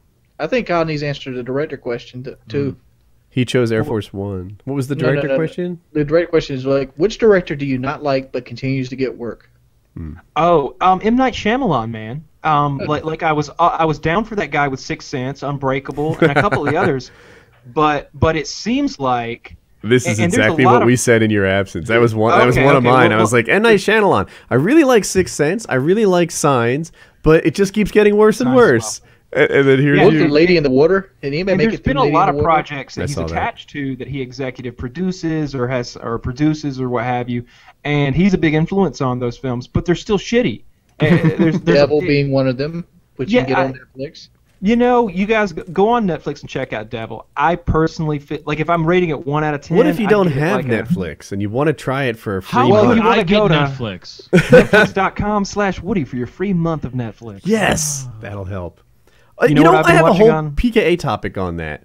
Somebody was saying like, oh, is the Netflix.com/Woody thing gone too far? I have been feeling PKA subreddit love lately. And like people are spreading the coupon code. Just a joke. People are like, they're getting, you get online tech support via chat. It's like an instant message type thing, and you type. They're like, hey, is there anything else I can help you with? And they're like, hey, have you thought about getting a free month of Netflix at Netflix.com/Woody? And then they post it and see what their response is. That stuff made me feel supported. And then recently they're like, this joke's been run into the ground. It's like, oh man, I really liked that joke. Joke. I like that joke. Yeah, I don't know. With I guess 2 weeks ago we had a guest on there. He just kept yapping at me all the time, and I shot back now and then. But for the most part, I'd say one thing for every 50 things he said. And but the subreddit was supporting me, and it made me post more. Like I hung out there. I was like, oh, this is really kind of cool. They rallied around the PKA hosts when there were outside forces trying to take us down, and it was super cool. So I don't know. I guess I'm feeling the love from the PKA subreddit, except for one or two guys who were trying to undermine. Yeah, I don't get how that. I don't personally think. Like, I'm sure there's people that don't find it funny, but I don't. That's how PKA works. No, I mean, that's how Reddit works. You upvote what you like, you downvote what you don't like. The only exception we've made is the people who made jokes that belong in our niggers. It was a subreddit that's been banned from Reddit, and people just made like anti-black jokes, and that sort of content went into our subreddit. Really? Wait, they banned a subreddit? They banned a couple. So that's impressive for me, because there are subreddits for a number of things that I find questionable. Space Clop. Space. I know Space Dicks. I don't know Space. There's one called like Beaten Women or something, and it's a whole subreddit of like women that have been beaten up. And like that's the whole subreddit. There's a subreddit for like animal sex. There's subreddits for everything. I know of two that have been banned. One was called Our Niggers, and there's another one that was called, I think, was it Barely Legal? Is that what it was called? No, Jailbait. There was one that was called Jailbait, and it wasn't nudity, but it was typically like teenage girls in bikinis and stuff like that. I don't think there was nudity. I didn't really spend much time on Jailbait, but I know that it got banned after CNN gave it some attention. And but yeah, so Reddit, they'll get rid of a subreddit, but usually you have to be pretty bad. Yeah. There's some rough stuff on Reddit. 50-50, Kyle, or I believe who turned us on in the pre-show? Yeah, I had Kyle told us about our 50-50. And I'm up 2-1, and I'm done. Done with 50. So on the 50-50 subreddit, basically the idea is the link will read something like this. It'll say the best boobs in the world or a rotten carcass in a barrel, and you're like, and you don't know which you're gonna get when you click the. It's usually an image link. It's an image link usually, or maybe a GIF. And you don't know what you're going to get, so it's like a little game you're playing with yourself. And Woody pointed out, and I think it's true, that most of the time, even though the name of the subreddit is 50-50, it seems most of the time you get the positive result, the better results. So they could call it 70-30 or 80-20 if they wanted to. Yeah, they totally could. But it's, But you get the bad results sometimes too. Yeah, you get those bad results, and I'll like turn my phone like all the way sideways so I can just barely make out like kind of what's on the phone. That way, I'm either gonna get this because it'll be like a girl jumping out of a pink suitcase or a decomposing corpse in a pink suitcase, and I'm like, I kind of want to see a girl jump out of a suitcase, but. And a lot of times it is. And if you happen to be on that subreddit and you see that one, it is the girl decomposing in the suitcase. Just in case you're wondering. Okay, well then I gotta spoil one. It is the dude folded up under the car, and totally is. Yeah, and it's. Apparently bodies don't break in half comically when that happens. The skin just kind of, it bruises and it bends. It expands to fill that. To cover that bend, and it's real gross. Lots of gore on Reddit, and the people who I don't consider myself a good Redditor. Like I don't know exactly how the site works, and there are parts of it I don't understand. But there are some people who don't understand that NSFW stands for not safe for work, of course, and to me that's nudity, and NSFL is not safe for life. Preach it, brother. Which in my opinion is gore. So there's a big difference between the two. One of them you shouldn't look at if you're at work, and the other one you really should just never even fucking open. And only if you're into like gore and seeing people folded up and seeing people's like degloved and shit like that should you click it. And some Redditors don't understand the difference. And so you'll click something and it'll be like... If I see NS for NSFW, give me some boobs. Right, the boob needs to happen. And here's what I don't want. Don't say not safe for work and then show me some woman in a tight sweater. That shit happens at work. Oh, yeah. God. No, yeah, not safe for work. You better deliver at least boobs. Where are these people working where some of this stuff isn't safe? Yes. Like I've seen like pictures of gymnasts just like maybe they were doing a routine and they were jumping in the air and they're like striking a pose midair, and there's nothing provocative about it. I mean, sure, it's a gymnast, right? Back me up here. Little, little, but it's the kind of you're like, stay right like that. It's the sort of do that rotate 90 degrees, don't move a muscle. If you saw it on ESPN, you wouldn't bat an eyelash, right? So it's totally not safe for work if you ask me, but most things are safe for my work, so it doesn't really matter, I guess. No, that's the thing. I see posts where people are like, I just got fired because this wasn't listed in SFW, and I'm like, really? Bullshit. Oh man, like it. Your boss gonna fire you for tits? Dude, my Minecraft server, right? Like, say there's a hiccup, I get flooded with like, Woody, I just lost all this, and what they're trying to do is scam me into giving them stuff that they didn't actually lose, right? Like, I just lost this god armor, I lost my god sword, I lost my Voda helmet, I lost this, I lost that, and I've just started replying with other bullshit stuff. Like, I complain to Woody as well. I'm like, Woody, I lost $20 million, I lost my virginity, give it back to me right now. Your server did this or that. I don't know, somehow that tied into people falsely claiming that they got fired. Well, I think a lot of it's how much of stuff you see, whether it be incredibly unpopular or incredibly popular, how much of it is bullshit on Reddit? Because I guess I would be classified as a front page Redditor. I don't have a Reddit account. I just go to the front page and I'm like, oh, a cute puppy, or oh, here's a cool news story, or so I'm only getting my Reddit stuff from whatever is able to be put on the front page, and then the sick and twisted subreddits that Kyle sends me to before we do the show, and Woody's what was the one? Embarrassed? Oh, happy embarrassed girls. Happy embarrassed girls. Yeah, that's a great subreddit. That one's not safe for work, boys. That one's not safe for work. Yeah, it delivers on the whole not safe for work thing. It is safe for life, though.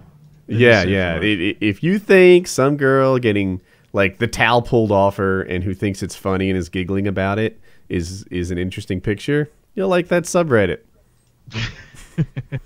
But I see a lot like on the front page is that there's like some really controversial response in the comments, or I see a lot of people shooting front page content down because it's a repost.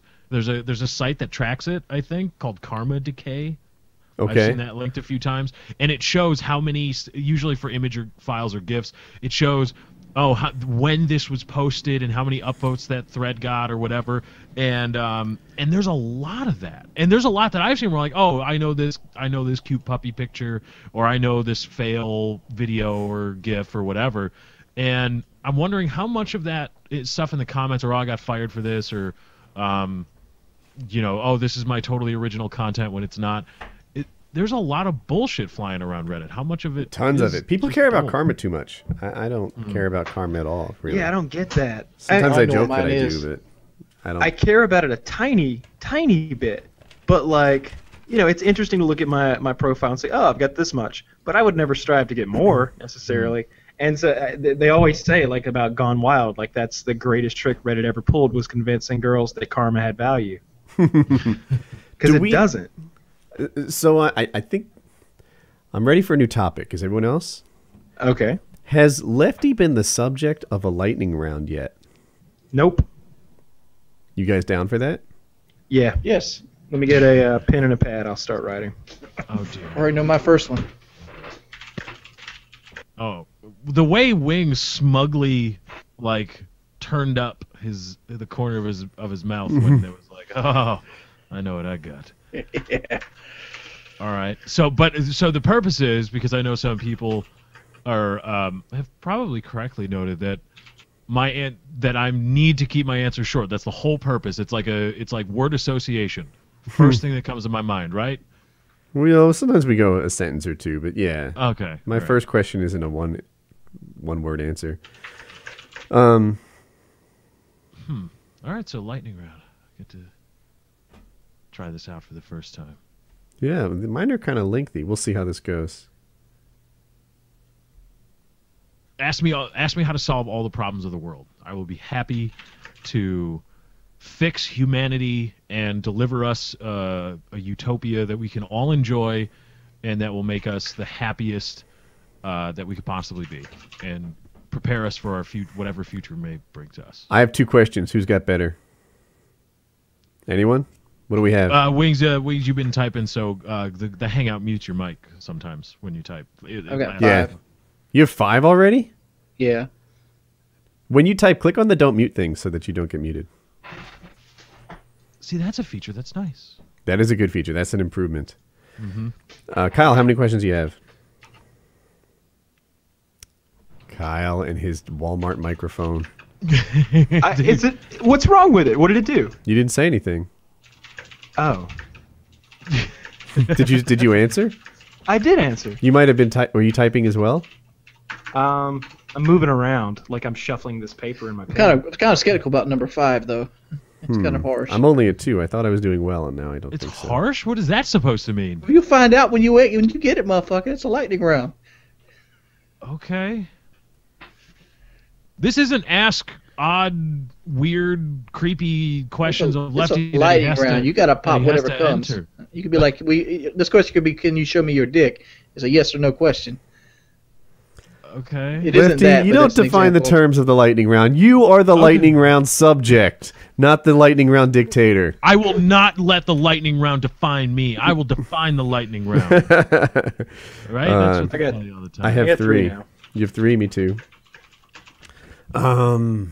Wings is killing it. He keeps typing. Because I have no holds bars on my questions. These guys have consideration in things. No, they're asking things like, if pick 5 people from history that you want on a deserted island and why. You're like, how big's your dick, Lefty? And that is not one of my questions. How big's your dick? I didn't think of that. But I have a question in that vein. I do. And you said vain, which just made it a little bit funny for me. All right, so... I think I'm stuck at 5, though. Well, 5 is where people usually... Yeah, it's where we usually stop. I'm at That's 4 usually the now. upper limit. I'm just going to stop at 5.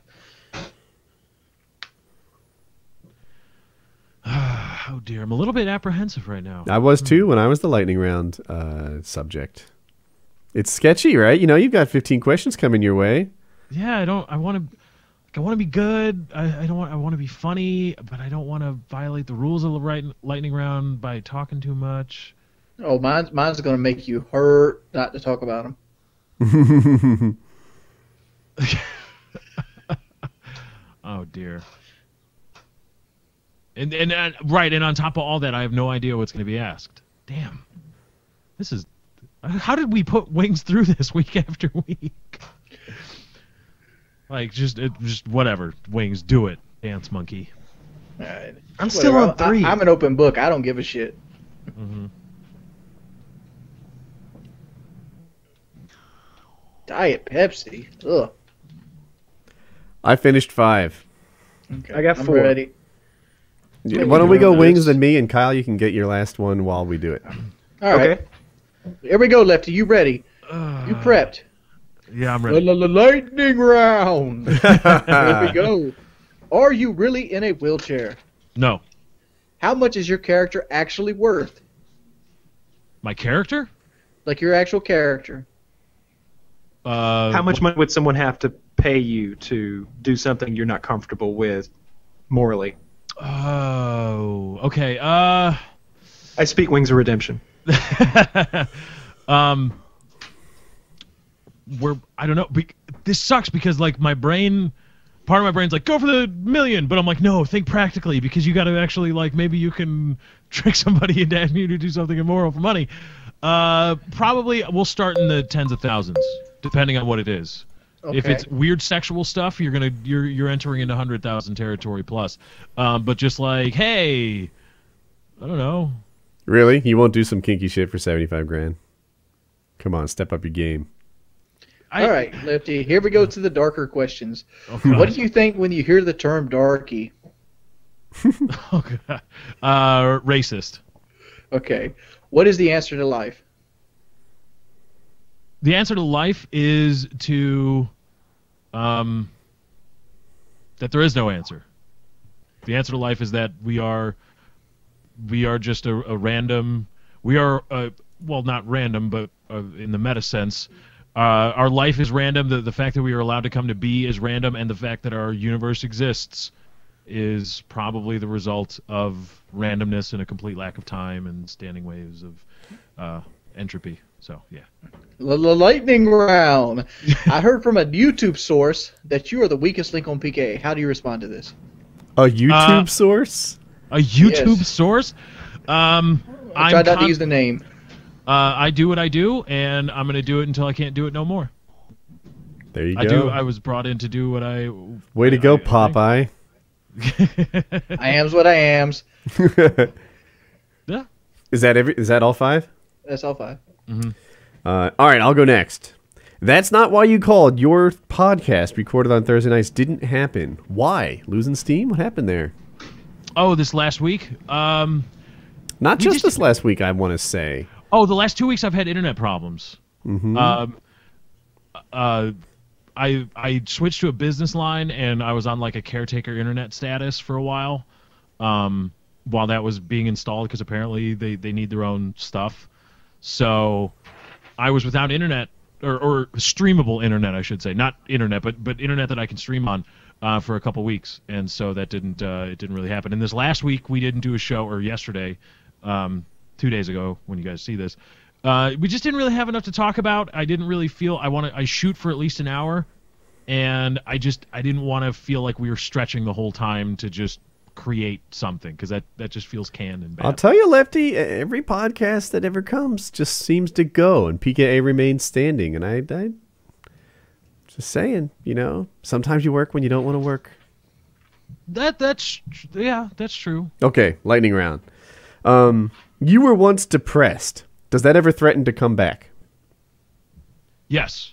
I don't know, prone to depression, whatever, but I just think I think that's something apparent in everybody. So it rears its head once in a while. I get downtrodden, but then it's, then you're like, oh, okay, whether it be coping mechanisms or just viewing things through a different lens helps.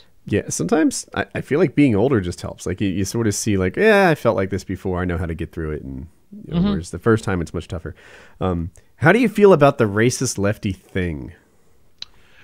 It was funny. Like the genesis of it was funny, and I appreciate very clever racist Lefty jokes, and I love them. I'll laugh if somebody hits on a good one, and there are a lot of people that are very clever. That Kyle and you guys, you're usually pretty spot on when you hit. But the one thing I didn't like was people just bombarding me with just canned jokes like, "Ha, you didn't like him because he was black." Ha, that's not funny. Or yeah, if you don't put something into it, it's shitty and it's not funny. And if it's not funny, then it's offensive. If I'm not laughing, I'm mad at you.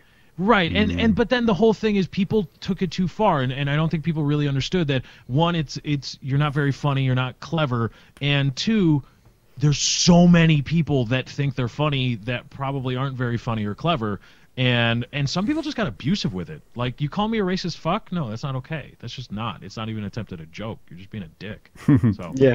What is your ideal job? Probably. I'd like to do, I don't know, man, Joe Rogan, that podcasting thing, because I would say radio, but podcasting, I think, is a nice medium, an upcoming medium, and I think, well, it's here, but I mean, I think there's a lot more room for podcasting to grow into.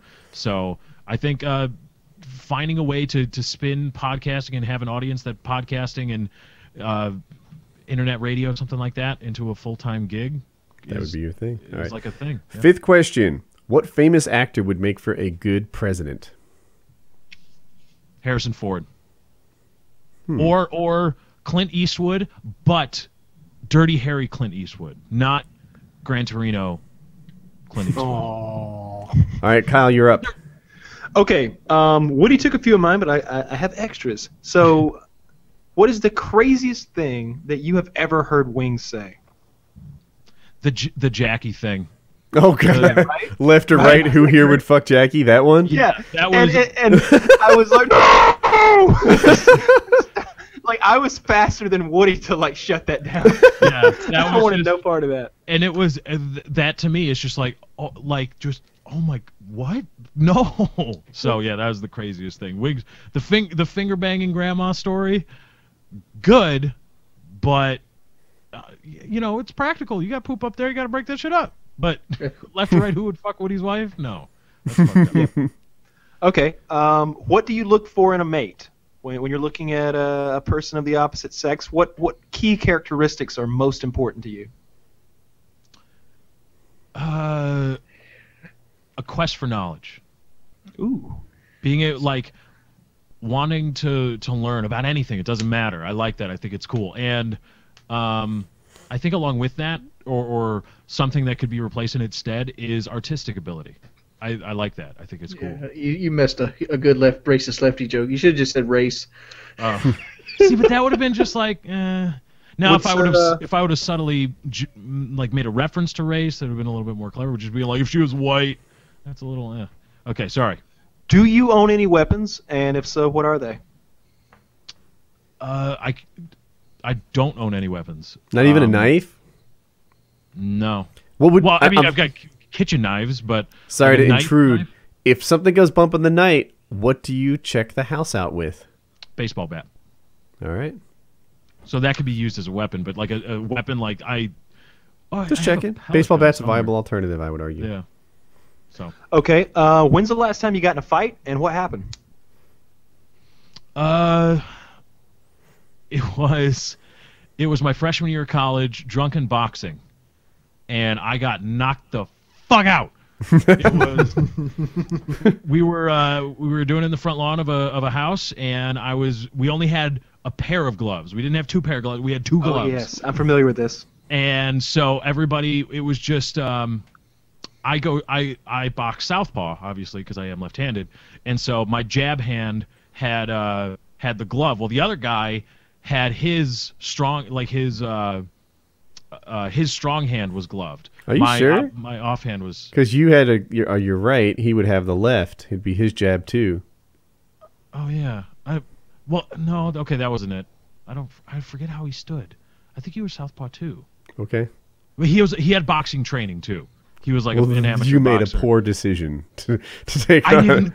didn't, and so, but we were just like, ha ha ha, yeah, stupid college boy grab ass shit. And then like there was a, Until you realize that a super accurate shot doesn't even have to be that hard to get to get the job done. Well, there was a grill in the lawn, and I hit the grill, and I was drunk, so I was like, oh man, because your balance is all You fucked almost up. So exaggerated the impact it had on your balance. Yeah, and I probably spent a little bit too much time focusing on the grill instead of the guy that was trying to punch me in the face. And so I got off the grill and I looked up and here comes a fist. And it was like it was a hook and it hit me. And I spun 180. I was on the ground. People say I was unconscious, but I remember the whole time I was like, don't get up. They're going to make you fight more. Don't get up. Just lay down. So yeah, I got knocked the fuck out. Okay. What do you look for in porn?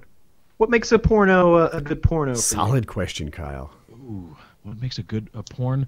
I don't like. I'll tell you what. I'll start off by saying what I don't like. I don't like obviously professionally produced porn. No one does, right? Fuck that. That gets old. That No, gets old really you know quick.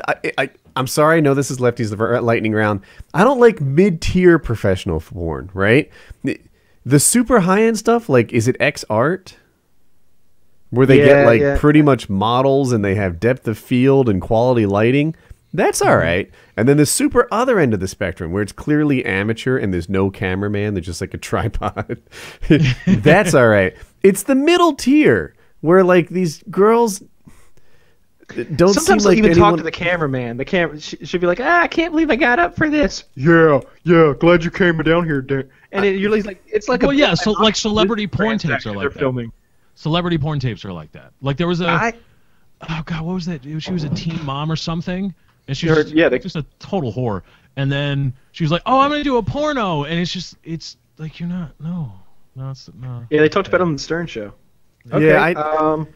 What's go your on. favorite current TV show? Wait. I don't think Lefty properly answered what he does like right. in porn. That's right. I apologize. I'm jumping the gun. What I do like in porn is probably realism. I guess that's why I mentioned what I don't like. I like. It's like I guess that could be me. Yeah, right. Like, you know what? I bet I could hit that. Yeah, or like, oh, I could be in this situation too. But like, oh, I'm in this huge mansion with this 3-point lighting, and I'm fucking this model with huge tits. That's not a. That can happen. Come on. Yeah. We're not all Kyle. I like it when they're obviously in like a cheap motel room. I like it. I like it when the chick is kind of average looking. I would rather have an average looking chick than like a chick so perfect that I would find her like unattainable. Like I want somebody that I could possibly fuck. Don't show me like this human goddess of perfection. I don't want to see that. But. And I also don't want to see the husband holding the camera while his wife gets railed. Really? Those are the good ones. But no, especially when like sometimes you hear like him talk like, yeah, you like that, don't you? Tell him you like it. It's just like, that's messed up, man. Like that's a little bit too personal. Watching people have sex is personal, but when you start getting into, yes, I obviously like to be humiliated, and I like to make myself feel humiliated. That's too much. I don't judge on that sort of thing. What I don't like is when I don't think the girl likes it, right? There are some people there are people who like rape fantasies, right? And if that's your cup of tea, knock yourself out. If I think you're digging this, then, by all means, more power to you. But sometimes it seems like the guy actor in it is winning. Like he's sort of not respecting her, and she's doing this because her life situation forces her into it. That's a turnoff. We're talking about E-fucked. Oh, I've seen that. The stuff I've seen there is not. It's not what we're talking about. That's not what I was talking about. No? Oh my God, I've seen stuff. I am an internet veteran, right? I just am. I have seen. So you guys were talking about 50-50 and how it turned you off or whatever. Dude, get on my level. I've seen 500 50-50 things until I got bored and left. I have seen some shit on the internet. And there's probably some people out there who are in my position too. Like, you can see almost anything and you're like, it's difficult to get under my skin. E-fucked? Oh my. There's some terrible things on there. I jerk off to E-fucked. That's a great website. I don't think you've seen one. Have you seen the one? I'll describe it. A guy seems to be putting his penis through what I'll call as like the ceiling, right? And there's a hole in it. It's like a glory hole, but he must be... Does a woman stomp on it with high-heeled shoes? Yes. Oh, yeah. That's great. That's a great one. I laughed so hard at that. I was like... That was a horrible one. That was a horrible... So what happens is she like... It's this like S&M thing. If you don't know masochism, the sadist is the one who likes inflicting pain. The masochist is the one that likes being hit. Usually it's whips on the butt or something that's kind of like harmless, and if you like that, you're good. She would step on his penis, and first she used like the ball of her foot, and you're like, ooh, I would not like, no, it's not for me, because she's stepping on it hard, and he's like, stop. But stop is probably not his safe word. His safe word is probably like banana for scale, and that would make her. But then she steps on it with the heel of her high heel, and this thing is like a pencil almost. And when she pulls it out, the blood spurts out of his erection, and I was. Even an internet veteran like me was like, whoa, like that guy needs to go to the hospital now. A horrible thing has just happened. I get that some guy tries to go butt to mouth and she's not into it, and you're like, whoa, that's not clean. like that to me is kind of like a funny outtake type thing that's not right. But some of it was just horrendous, horrible, gruesome porn. And gruesome doesn't have a place in my porn. People should enjoy themselves. Yeah, there are some really awful things on eFucked. All right, so I'm on there right now. So like, I'm just looking at what's on the front page. This one, there's a picture. I'm just gonna describe thumbnails because you guys obviously can't watch along. So one thumbnail has what looks like a homeless man. His face is covered in blood. I don't know how. It says something in there about drugs being in people's butts, weak stomachs, and a donkey show. There's also one of a guy with two penises. I see that clearly. Let's see. Sexually inexperienced and terrified. This girl's crying having sex. That's not what I dig. That's not for me. Nope. Yeah, no. Cool. Here's a girl with really bad tits. There'll be a lot of porn. There's a lot of porn bloopers on here and a lot of cruelty to women, which I don't like. The cruelty to women when the women start crying. That's my issue with eFucked. Like I'll pardon some pretty fucked up shit, but not cruelty to women. Like that's not a part of sex. That's not what it's supposed to be. Yeah, but there is some extreme stuff on here. There's some, and some of it's hilarious. Some of it's just a lot of it is from porn. It's like outtakes from porn and stuff. But porn gone wrong typically. Here's one right here. Butt sex sends poor girl to ER. And I'm gonna read the description to you verbatim. Every dirty slut should know that a slippery fuck toy plus a cavernous butthole can equal a trip to the ER. Next time, save yourself the embarrassing shuffle through the waiting room and tie a string to that motherfucker. That video has 1.3 million views. It's supposed to have like a backing to it, no? So that's the thing. I'm not going to watch the video, but the thumbnail involves a... I can't remember the name of the device that they insert that spreads a speculum. Speculum. A very large speculum is being employed on this woman's butt, and I see at least 4 hands with gloves on them involved. Maybe 5. Oh, all right. That's So yeah, eFuck's great. So it's not great. This is the opposite of great. This is not what you want in your greatness.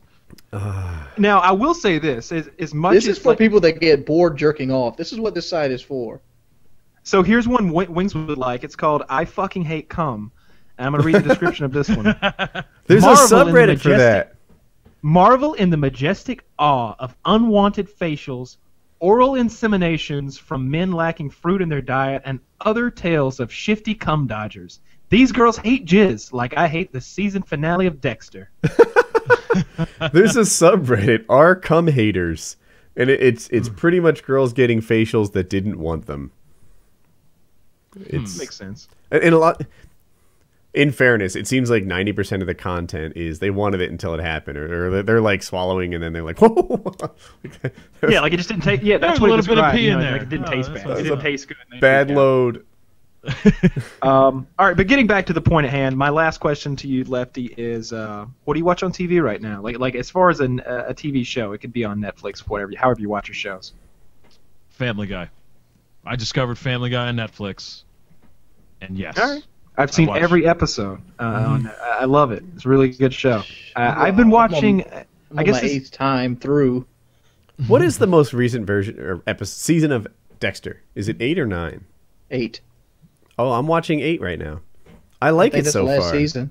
Is it? I heard the ending is awful. Yeah, I've heard it's super dreadful, but I'm not there yet.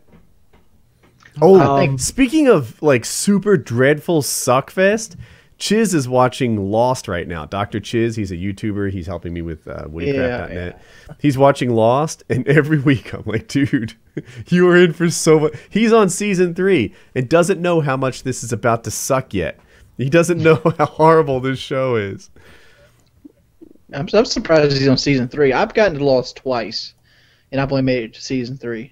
Like it's just so long, and it takes forever to come to conclusions. I'm never gonna watch Lost. Lost is ever, crap. ever. Because it's crap. Because the writer's strike. We're beating a dead horse. We've done this before, but basically the writer's strike happened. Shitty writers came on board. They didn't. If there ever was a grand design for the island, it was lost when that first group of writers left. I'd love to interview one of those guys. I'd love to talk to one of those first writers who was on the team and be like, hey, be straight with me. What the fuck was up with Walt and those polar bears and shit? What was going on there? What was your plan? How come the numbers didn't have shit to do with that thing? You talked about the numbers for 6 years, and then you wrap it up, and you're like, oh, they meant nothing all along? Walt has superpowers. He brings polar bears and guitars, and Walt could kill birds just by thinking about them, and he takes down the plane with his mind. Oh, never mind. That wasn't a thing. Hurley was a psycho thing in an insane asylum where this whole planet only existed in his mind. Oh, never mind. That wasn't a thing. Like every episode of Lost was a movie trailer for a movie I'd really like to see that never happened. And it was just every week it was like, ooh, this direction's really enticing. That thread is cut and is never finished. This direction's really enticing. Repeat the process. It was like they, instead of a writing team, they had a group of idea men. and they were just coming up with all these crazy ideas and just, yeah, let's go with that. But wait, how does that correlate with everything else we've already done? How is that going to... Doesn't matter. Go with it. How is that going to fit into the tapestry of episodes we've already sawn? Fuck that shit. Let's make polar bears. So you're saying that stupid bunker they're in never goes anywhere? Oh, dude, you're not in deep enough if you're still at the bunker. Well, I'll tell you what, you quit at a good time. Actually, you're perfect. Quit at the bunker. I quit in season 3, and they were still in that fucking bunker. Yeah, you did a good job. Bunker, nothing happens. You guys need a new topic? Yes, sir. All right, here's one I had stored aside. If someone were to take your body for a test drive, what are some quirks you would have to explain before handing over the keys? Oh, I got this one. Let me hold this one now. You got to wipe your ass a certain way. It has to happen. Like, if you don't, you're not extra fresh. Another thing, when you shower, you got to clean up underneath the belly, and you got to dry it properly. If you don't, it's going to stick, and it's going to stink, and you're going to get ingrown hairs. That's... Fat people living. This one's from Reddit. So I liked one of the answers on there. The guy said, if you don't go to the gym daily and eat right, you'll be in horrible agony. He's like, it's not really true, but that way it'll be in better shape when I get it back.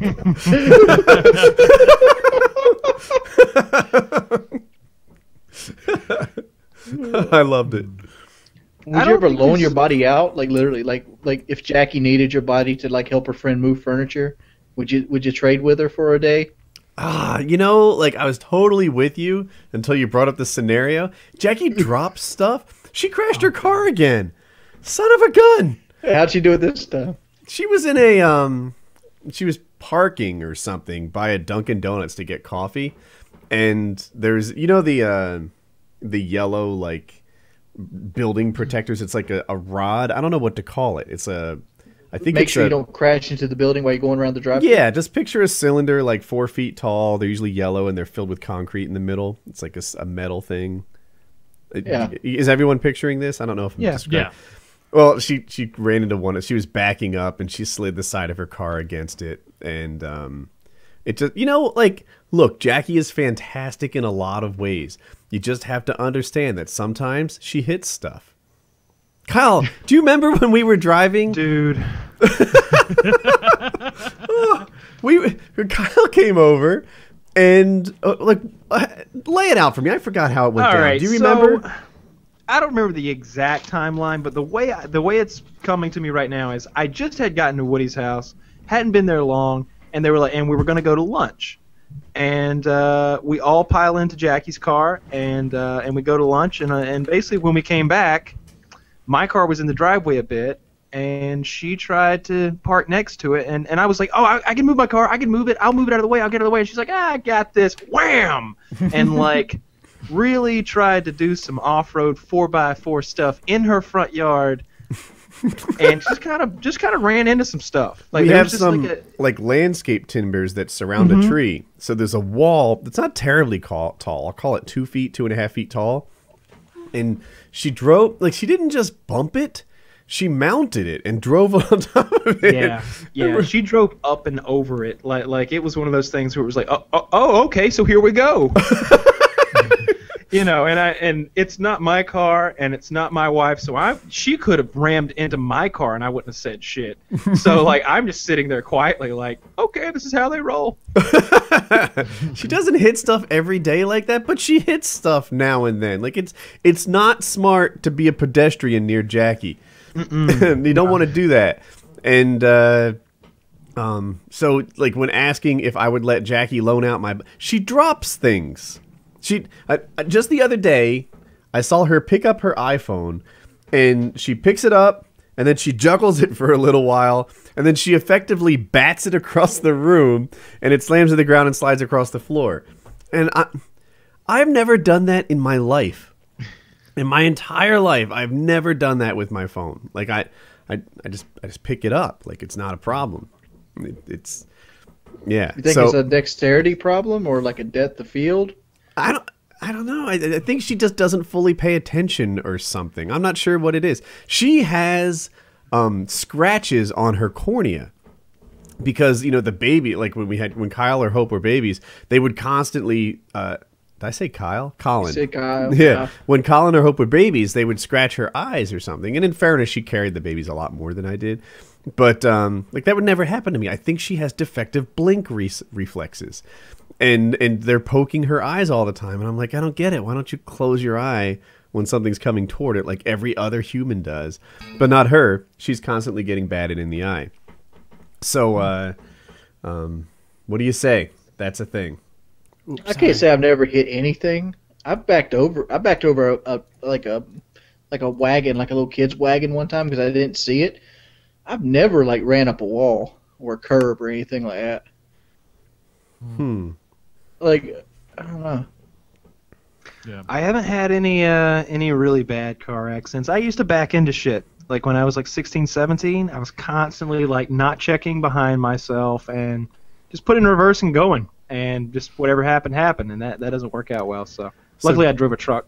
I'd let Jackie borrow my body for sure. That'd be no big deal. But on a moving furniture day, maybe I should handle that myself because she'll break it. They'll come back all bruised up. There'll be a broken toe. Yeah. Doesn't have a full tank either. I don't know what because I saw the thread. Somebody's been playing with the penis all this time. Jackie, right. What are you doing? Oh, but don't even act like you wouldn't start playing with your own boobs. Like, oh, you have no idea. I got boobs. I don't play with them. Strong counterpoint. I guess. I don't know. Are there different? No, I guess I'm This sounds really dumb. Are there different nerve endings in female? There's got to be, right? There are different nerve endings in female. Yeah, do women's breasts feel different to them than men's breasts feel to them? Like when I grab my boob, does it feel different than when a woman grabs hers? I guess there's no way to know. I don't know. I don't know. You have to be I mean, both. I know that's not exactly like women enjoy that, but I don't so much. I don't want anybody grabbing me there. That's not like an erogenous zone. I think you could test it. Like here's where my experience is coming from.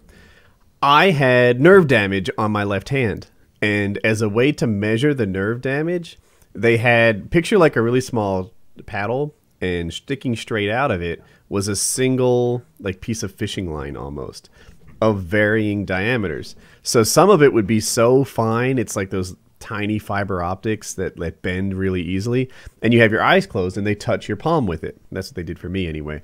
And some of them were so thick they might as well be like a wire, like, you know, like a piece of steel or something. And if you can't feel that, then you're pretty much completely paralyzed in that area. You have no sensitivity. But the other stuff, you know, would be somewhere in between. Like, can you feel that little faint brush? Nope, totally lost it. Can you feel this thing? So it would seem you could use a measuring device like that, object, you know, the little wire with different flexibility in it, and see man boob compared to girl boob. Who can feel it better? That's how I'd go about testing boobs. But my question wasn't Which sensitivity. is a service I offer. My question isn't the sensitivity there. It's whether or not, because it's an erogenous zone for women, but not personally. I don't find it to be one. And there's a whole thing going on there, right? Like a lot of it's in your head. Maybe it's an erogenous zone for women because they hide them all the time, and not necessarily a physiological difference, right? Perhaps. Like, you know, if hypothetically, like, elbows were never shown except to your, you know, most intimate of partners, then elbows could be an erogenous zone too. Perhaps. Maybe. I don't know. I don't know. We need to start stroking boobs to find out. That's the only way. But getting back to what I was talking about earlier with the television shows, I've been watching American Horror Story. Has anyone else seen this? Do we want to cycle through the body test drive question fully? Yeah, we can. Mine would be memory tends to get defective when you consume too much alcohol. I was struggling with this one because I don't think there's anything like extraordinary or you know, nothing is so different than normal that you need like a pep talk. You know what I need? Every so often I get random suicidal impulses. Not like the full sadness, whatever. I'll just drive and think like, what would happen if I hit oncoming traffic right now? And I would tell the next guy to ignore the impulses that would totally destroy you. Like, I'll hold a gun and be like, no, don't do that. Don't do that. I'll drive a car. No, don't do that. Don't do that. That's an example of a terrible decision. I think everyone does that. They like consider like you know, especially like when you're holding a gun. You're like, I've been hunting with my dad and been like, I better be careful. And like thought about like, what if you pointed at him? Oh no, don't think like that. Yeah, like, right. Scratch that thought. Scratch that thought. Big mistake. That's horrible. Yeah. Horrible bad things. Don't think like that. Yeah. So I would tell whoever's test driving my body to totally resist the urge to ruin or end your life or someone else's. And it's not like it's an urge for me. It's more like it's a what if scenario that my brain is playing. Like, I'm bored. My brain's like, what if you just hit that? You know, like I can relate to the traffic one specifically because like I'll be driving and you know a semi will be coming and I'll be like, man, if I just swerved right now, there'd be nothing left. Yeah. Damn straight there'd be nothing left because you're 25 miles over the speed limit. Yeah, there are just times when it's like, for me, it's not even like yours is what if, and it's not even a compulsion. Mine is a like, wouldn't it be interesting, or like a, you know, do you wanna? Maybe do you wanna is the best way to like. Do you want to shoot this gun through your temple? Do you want to drive a car into oncoming traffic? Do you want to jump off this ledge? And you're like, no, don't. But for a second, you did. For a second, for an instant, it was like, that'd be amazing. Better not. Yeah. So I would tell whoever's taking my body for a test drive. Tip to self: drive when seeing Woody. Lefty, what was yours? Yeah, that was mine. That, you know, if you're gonna be taking it out to a bar, be careful because you might not remember some things. You tell it loud too. All right. So have any of you seen American Horror Story? I've watched 10 seconds of it. That's on Netflix, right? It so is. on Netflix, there's 2 seasons. So it's a show from FX about basically about a haunted house, but it is so twisted. Is and it good? So I like it a lot. I haven't seen it at all. I'm sorry about the whole Netflix thing, but so Netflix, sometimes when you log in, there's like a default recommended show. Like Netflix is giving something the push. It did it with Breaking Bad for a while, and it helped Breaking Bad get as big as it was. Like I didn't get into Breaking Bad till it was like 2 or 3 years in. And right now, American Horror Story seems to be getting the Netflix push. And I'm on the last season of Dexter. It's good. So we talked about how like we go to eFucked and stuff like that, and it doesn't. And like I said, it doesn't really affect me that much. I sat down last night and I watched the first like 8 or 9 episodes of American Horror Story. Dude, it is so twisted. There is rape and incest and murder and death and These are a few of my favorite things. So I'll give you. I'm not going to give you any plot points away, but here's an interesting dynamic they've got going on. So the house is haunted, and the maid it's a family living in this house. The wife hires a maid. When the wife looks at the maid, she sees, as the maid puts it, like down to her soul. She sees what the maid really looks like, which is this old hag with one dead eye. And like she's maybe 70, and she's gross looking. She's not attractive. The husband sees her as the hottest fucking redhead ever. She's wearing like a naughty maid's uniform, and he can't understand how the wife's hired her. And she's always like hitting on him. She's just like leaning all over him, showing him her tits, and just like groping him. And now, do these 2 people have superpowers of some sort, or they just live in a haunted house? She's a ghost. Oh, so okay. That's the thing. Like, wait, who's a ghost? The maid or the maid's people? a ghost. That's not a big spoiler. You figure that out pretty soon. I want to see that. I want to like rip through Dexter and check this out. Yeah, I like this better than Dexter. You've really got to give it at least 1 full episode. The episodes are like 42 minutes long, so it's not one of those 22-minute deals. So if you give it at least 1 or 2 episodes before you give up, because it's a little slow at the beginning, but once they get rolling, and there's a rape in the first episode. There's and I'm not like, so stick in there, you'll get to the rape. Like, it's not like a violent rape, it's a creepy rape where like someone doesn't realize that they're not with their significant other, but they aren't. It's a deal like that. And there's lots of just it's hard to talk about. I feel like I've had spoilers already, but I want to. Yeah. You haven't gotten any real spoilers. I'm being careful. There's a lot of. There's a character with Down syndrome.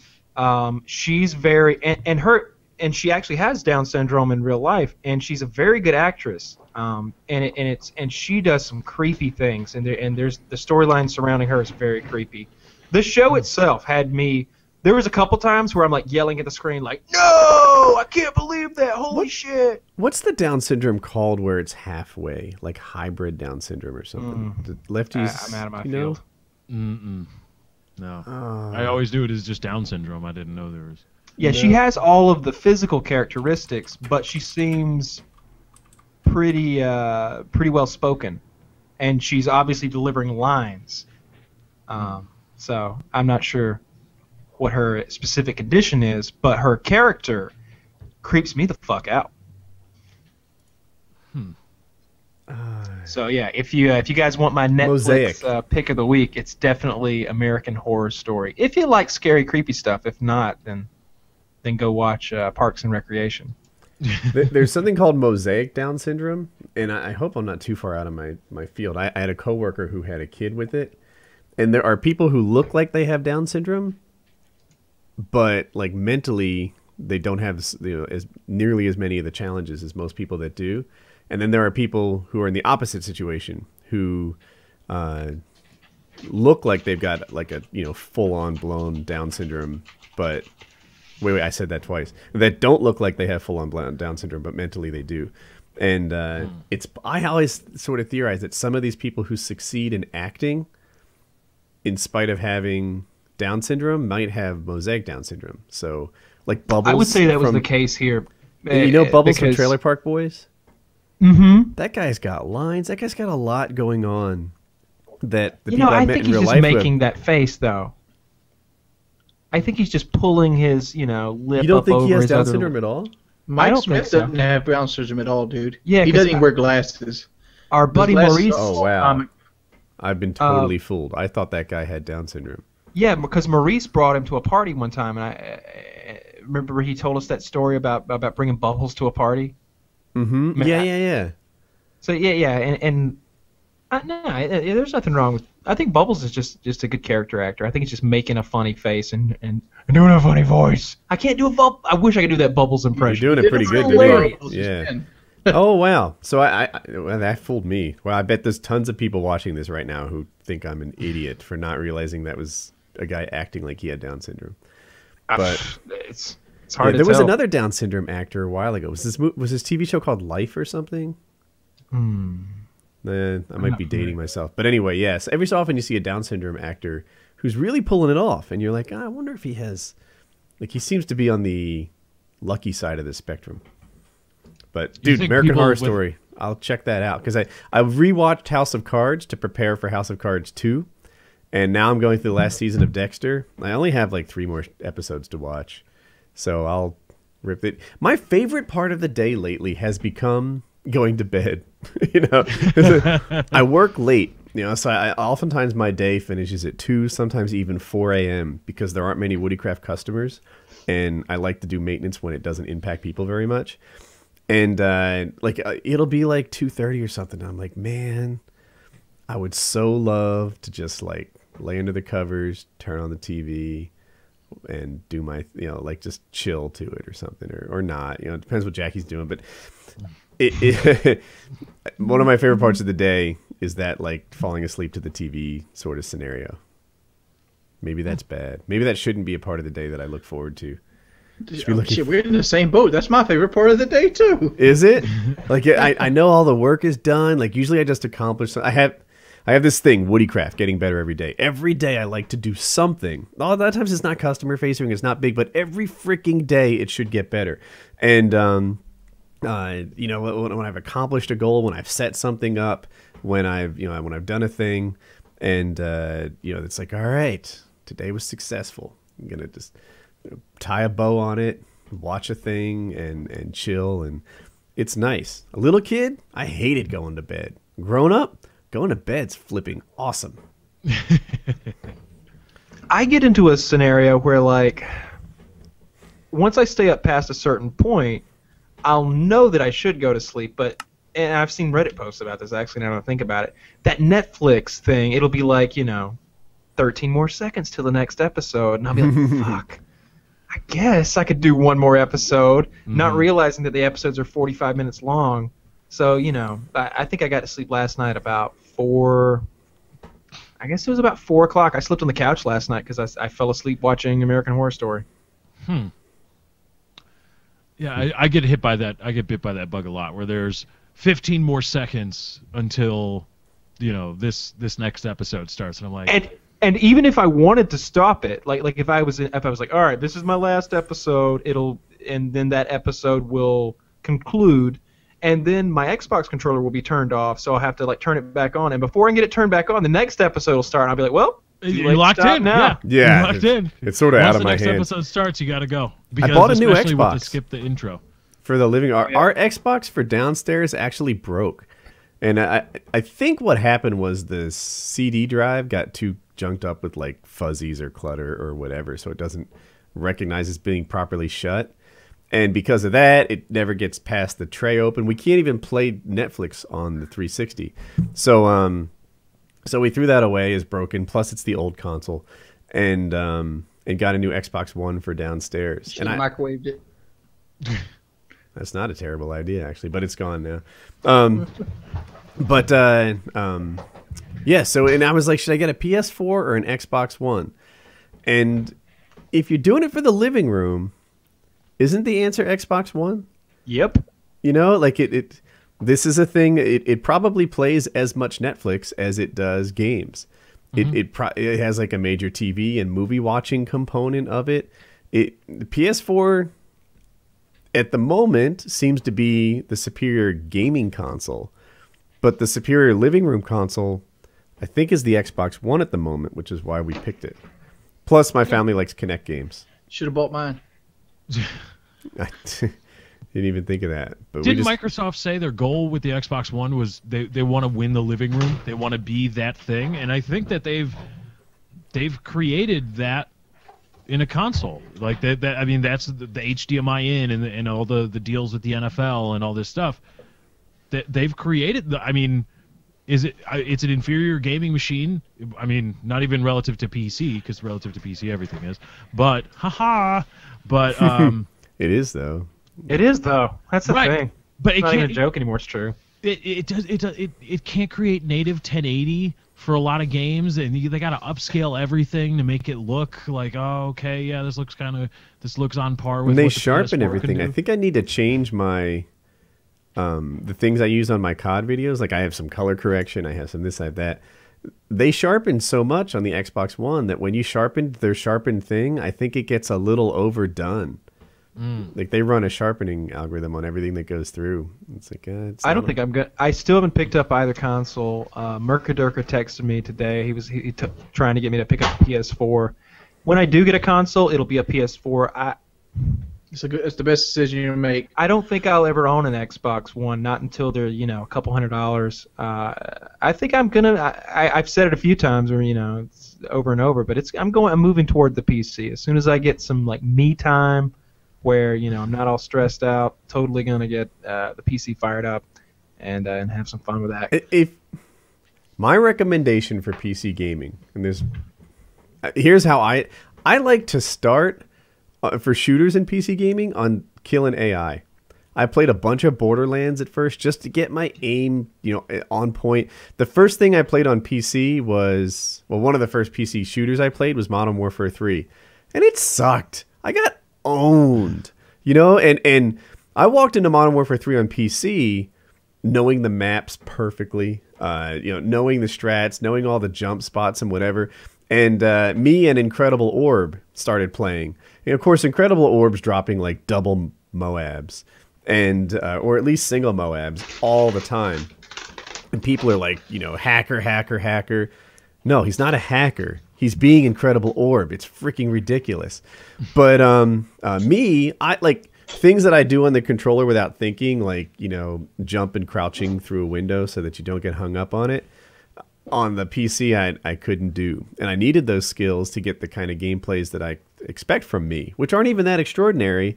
But, that at this point in COD's life cycle, everyone can do that.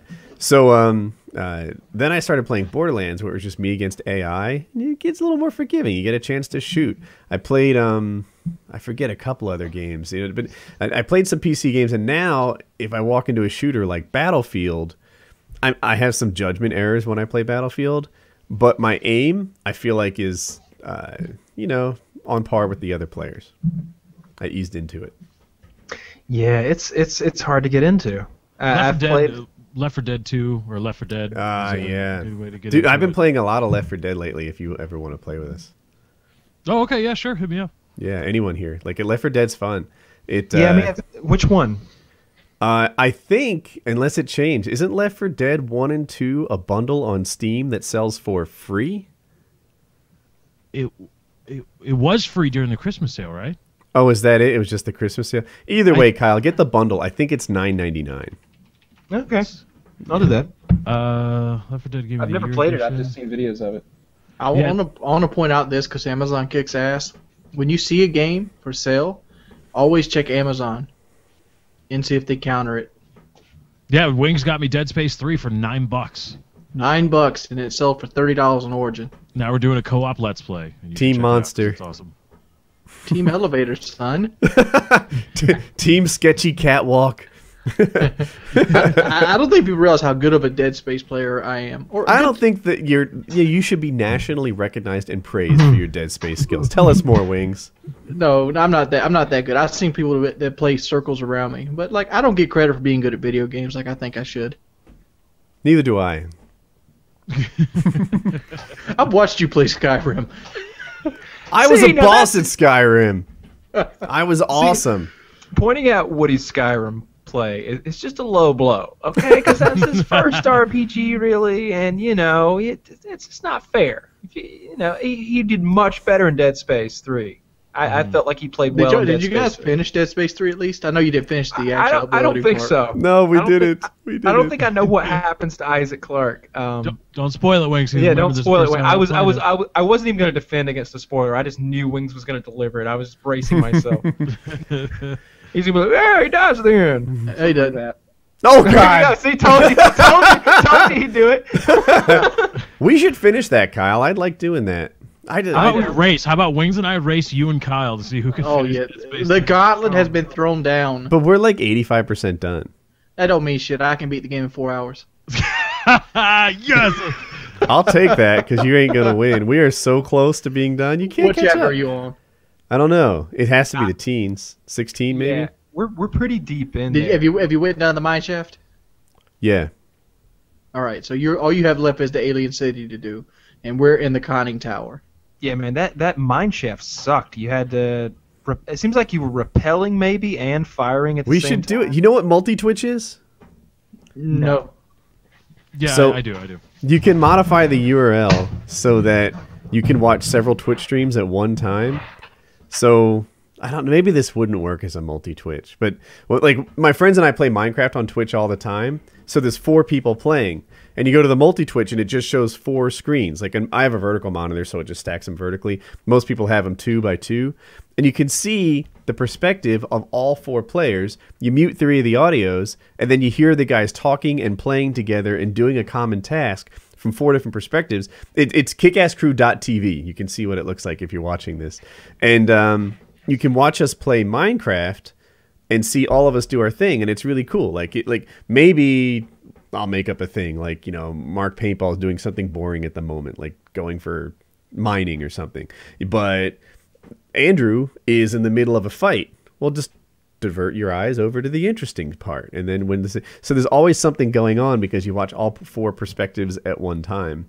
It's a cool way to do it, and I'm like, if we were to live stream the rest of Dead Space 3, maybe that would be a good idea for either you guys or for Kyle and I, so you can see both people play the game at the same time. That is a good idea. I like that. I would be down for anything like that. Like I said, not just Dead Space, but what you just described sounds like it would be fun if we all 4 played like Left 4 Dead or something. We do that all the time too. That's another game that we kind of share. I'm kind of running the logistics in my head with Dead Space. You guys, at worst case scenario, have 2 hours left of the game. Yeah, we're close, man. While We're me and real Lefty, close. at best case scenario, have 4 hours left in the game. We win, baby! That's a win! Chalk it up, Kyle! We can knock that out tomorrow. We can knock that out. Yeah, but we got to play at the same time as them. Shit. I can beat the game in one sitting. I've done it 3 times. I have a lot going on tomorrow. I can't take place in this silly competition, but I'm thinking like me and Lefty need like a barometer. This might not be the competition, but we could do this for Left 4 Dead. We could play it together or something and have a good time. yeah, there's a lot of games like that I haven't played. I haven't played A Left lot 4 of- Dead. a lot I've of- never played. What's that game you love so much that has like billions of guns and Borderlands? thinking of I've never played Borderlands. Borderlands. I don't like Borderlands. Neither does I Lefty. take it back. I for played mine. I played the one from E3 last year, but I played it at E3. I so wish didn't really Fallout count. had co-op. That would be Oh cool. God, yeah, that's the That that's would be the so cool. that's the dream. And That yes, is- I know. that would be cool. We talked about this once, and I saw somebody posted a criticism. Well, yes, of course you would have to abandon the narrative of the lone wanderer, but still, I think cooperative, hell, even just like a multiplayer. There, about- people. When I hear have Lefty co-op. talk, Co-op campaigns, I feel like right? a character from Idiocracy. Of course you'd have to abandon the narrative of the lone wanderer. What's with all your faggot talk, Lefty?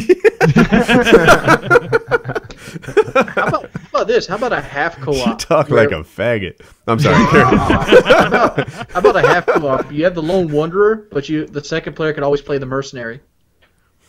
Yeah, that would work. But also, I mean, games have written entire co-op narratives, haven't they? Like there's Yes. there's Dead there's Space the 3. Gears Oh, of War. There you Yeah. go. yeah. So I mean, that's entirely possible. I mean, and we know Bethesda. That's the Fallout studio, right? Which one is the The smaller one that did the whatever it was. Bethesda Bethesda did New Vegas. Right, Obsidian did New Vegas. But Bethesda, they do. I mean, they're not opposed to creating a whole lot of content. It could be doable. Co-op. Yeah, I'm looking forward to Fallout 4 a lot. It's based at Boston with MIT. It's gonna be cool. There's gonna be a lot. I'm really looking forward to starting a new character. It's gonna be good.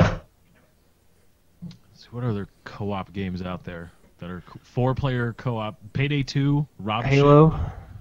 Oh, hey, can someone explain Garry's mod to me? I don't get it. Little childish games that people laugh and play around.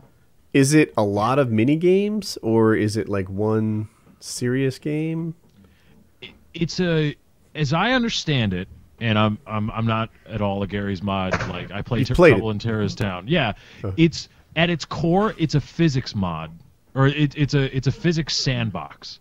It's a mod that took the source engine and just made it like you can just do whatever you want. You just create things, and it's basically like a create your own game. You can make rules and all kinds of different things in Garry's mod, and then using all the different objects and textures and stuff in the source engine, you can even create your own. And then people have with that physics sandbox, because if you get Garry's mod, you can just go around and just make stuff. You can just start a game by yourself or a game, and you just make stuff, and then it goes around. But then there are people have created servers with game modes created. I believe they were created in Garry's mod, like Trouble in Terrorist Town, and there's one called I believe Morbus that was big for a while, and there's a few others. So it's like there are game modes created by other people that have been refined and whatnot, and so you could go find your own stuff. There's like entire role-playing stuff too. I didn't get into that. I mean, we could just break down and play World of Warcraft. Let's not. Trouble in Terrorist Town would probably it's relatively simple and fun. So that okay. Trouble in Terrorist Town would work. It's not anything glamorous. But I'd like to point out that my computer does not work well with mods. Okay. Oh. Well, Garry's mod, it's like Garry's mod is essentially how the DayZ standalone is. It took me 3 days to get Dead Space 3 to work. Okay, yeah. Well, but it's not Dead Space 3 isn't a mod. That's just a game. My computer sucks at playing games. Not Lefty. Wings, you used to have a badass computer, but I'm not sure if by today's standards it still is. What do you got? I had a Sandy Bridge 26Ki overclocked to 5.1 gigahertz. I have that motherboard. 5.1 gigahertz might be wrong. That sounds really high. It is really high. It works really hard. I have the 680 GeForce graphics card. I have 4 terabytes, and I have 32 gigs of RAM on Home 7 Premium. That's I believe a solidly above average rig. Yeah, that's good. The only thing is the CPU, the 5.1 gigahertz just has to be wrong, right? I think it's 3.4 standard, but it's overclocked, and I think it's 5.1. I might be wrong. 5.1 seems like that's like you bought it from like a PC, like a build your own. Yeah, CyberPower PC made it, and they overclocked it. I don't. That doesn't seem like they do that. Maybe they do. I don't know. It's got a water cooled thing, right? No, it's all fans. Oh, okay. Yeah, it would have to be like liquid nitrogen, I think, to pull 5.1. There's probably someone out there who's like, dude, I run 5.1 on just no fan at all, but. Stock CPU cooler. 5.1 seems high, but would you say it was a 2620K? 2600K Sandy Bridge. i7. I have the 2700K. Beat that, Wings. Well, I bought mine 3.5 years ago. I bought mine 2 years ago. So, yeah, I really want to build a new PC. I really don't want to build a new PC. I think I almost destroyed mine the other day hooking a microphone up because I have a 3.0 USB port on the front and the prongs are fucked up. And I plugged my microphone into it and it did a power short and it turned my PC off. And it took me 5 minutes to get it to boot back up. Yeah, that's a problem. Yeah, that's not good. You should probably just. I was like, holy shit, Have you guys dog. seen the, like, I guess, I don't know if it was a concept or prototype or whatever you want to call it, that Razer came out with for their, like, modular PC design? That looks cool. It's going to be horrendously overpriced because it's Razer, but still, that looks really cool. Yeah, it looks like a server to me. It looks like it's everything's modular. It's like you can just pop things out and put new ones in. I'm looking at the 2600K. In my head, I thought it was going to be not fast by today's standards. Wow.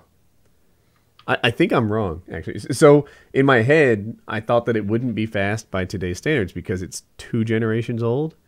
But I just did a quick Google search, etc. It is only like 15% slower than the 4770K. And at the top of the page here, you can easily hit the 5 gigahertz mark on the 27K using a basic aftermarket CPU cooler. Wow. So they're saying 5 gigahertz is totally doable. So maybe Wings was right and I was wrong. And I'm just going by what they tell me. That's No, I Wings, talked to them on the phone, and I want them to overclock, and they're like, well, we can get it to 5. I'm like, that would be sweet. So I didn't really start paying attention to CPUs again until like the 3000 generation in Intel. And so the 2600 was before my time. I didn't realize that they were hitting I paid a lot of money for that damn thing. clock speeds. Yeah, I think I paid like $750 for it when I bought it. you bought it at a pretty good time because it still holds up to today's. So anyway, and the 680 is a great GPU. It's one of my favorites. So you could play anything out there. Yeah, except the achievements suck, and I'd rather play it on PlayStation. You know, Wait, I just want to say, because I linked you to the Let's Play highlight that I have on my Twitch channel, and it's just, Wings pointed it out when we were playing Dead Space 3. Whatever your issues with it for, the microtransaction stuff, it is an incredibly beautiful game, and it looks awesome when you can see it at like source frame rate at a good bit rate. It is a very, very. This is Dead Space 3 you're talking about? Yeah, Dead Space 3. Yeah. Do we need a whole new topic or no? Yes. Mm-hmm. What do you most hate about sex? Coming. Really? It's one of my favorite parts. The mess. It's not even the mess. It's just coming, dude. Like, I can't stand when you're actually having vaginal sex and you get off during that. It just hurts. Something's wrong. See a doctor. It's not like painful. It's that over sensation. Like, Well, yeah, but when I'd you- much rather come jerking myself off than coming with somebody else You're doing it wrong. body part helping me. But don't you control when you stop? Not when they're thrusting too. Oh, well. Okay. He's doing it right.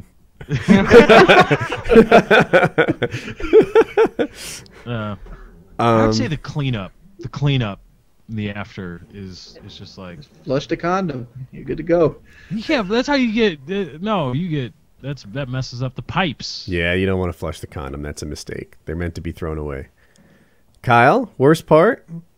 It's the mess. It's the cleanup. The cleanup afterwards. I think that's the worst part. And not there are that many. It's You not guys even that all bad. came up with... No, you and Lefty came up with the same answer. Wings was talking about hypersensitivity at the end. I thought everyone was going to agree with my answer, which is I guess I'll say the workload, right? You take care of business yourself. You're in, you're out, you're doing exactly what you want to do and nothing else. You get yourself taken care of without all the fuss and like cooperation and production that goes into. Wings is like, fuck cooperation. I'm DTF. That's all. No. Like, I'm the complete opposite. When I have sex, I have a much better time getting her off. See, now I do too. It's just not every time. Well, there's times I'm like, well, I'd really like it just a blowjob and be done with it, and then Right. they want something. Even. Yeah. And then they come in here wanting some. Right. The nerve of her. To me, if there's a downside of sex, it's that sometimes I want the finish without all the overhead. You know, the cleaning, the cooperation, the intimacy, the this, the that, the her side. That, you know, no. Can we just make it all about me and get from beginning to end is the shortest path possible? That's not how I do sex, and sometimes that's how I want it. Yeah. It's rarely how I do sex. Sometimes. That's why you work out deals. What? Yeah. Everybody's worked a deal out in their life. Like, you know what? You get me now, I'll get you tomorrow. No, I've never done that. I really haven't. No, I've never. I go in there, you know, the goal is for everyone to be happy, and you know, there may be a time limit sometimes where it's like, you know, we got 45 minutes to get somewhere, so we don't have all day here. But you know, if it's nighttime and you know you're about to go to sleep, I don't mind. Just today we went couch shopping. This was an activity I had no interest in. Before we went couch shopping, she delivered. All right, so while we didn't expressly have a deal like, hey baby, you want me to be in a good mood during this couch shopping, you got to take care of this. I think there might have been an unspoken deal there. Like that sounds like a perfect marriage. Honestly, I had no complaints. I was wonderful during the couch shopping. It was like you know, didn't even get the couch you wanted. I bet you were more attentive. I liked every fucking couch in there. Every single one, right? If she didn't like it, I didn't like it. If she liked it, I liked it. I bet she's more than happy with how this went down. You didn't get a Flaherty couch, did you? A what couch? A Flaherty couch, like one with flowers all over it and stuff. No. Flaherty. It's leather, but it's not clean brown leather like yours. It looks like it's just stressed leather or something. There was one that was motorized. And, you know, of course, you know, ours has a almost like a parachute ripcord, and you pull it and the legs pop up, but it's like spring loaded. And that's okay. And the ones where you lean back and make it go, that's okay. But this one had a button, and you press it on the side, and it slowly would like lift your legs, and it felt like somebody was putting you in the resting position. And I liked that one a lot, but you know, I went with the one Jackie liked. The problem with the couches that are like yours, that are like a uniform brown, almost polished leather, is that we have big, heavy dogs, and we were pretty sure that it would get like really showy scratch marks in a hurry. I have a little small dog, which I like to throw sometimes. But if you had Great Danes, I think just the action of them hopping on the couch would be like a year's worth of small dog, you know, activity. Like your dogs are great. Two out of three of your dogs are great. One's a killer. Yeah, man, Jack scares the fuck out of me. Like, there aren't too many dogs that I'm just totally intimidated by, and I know that like unarmed I stand no chance.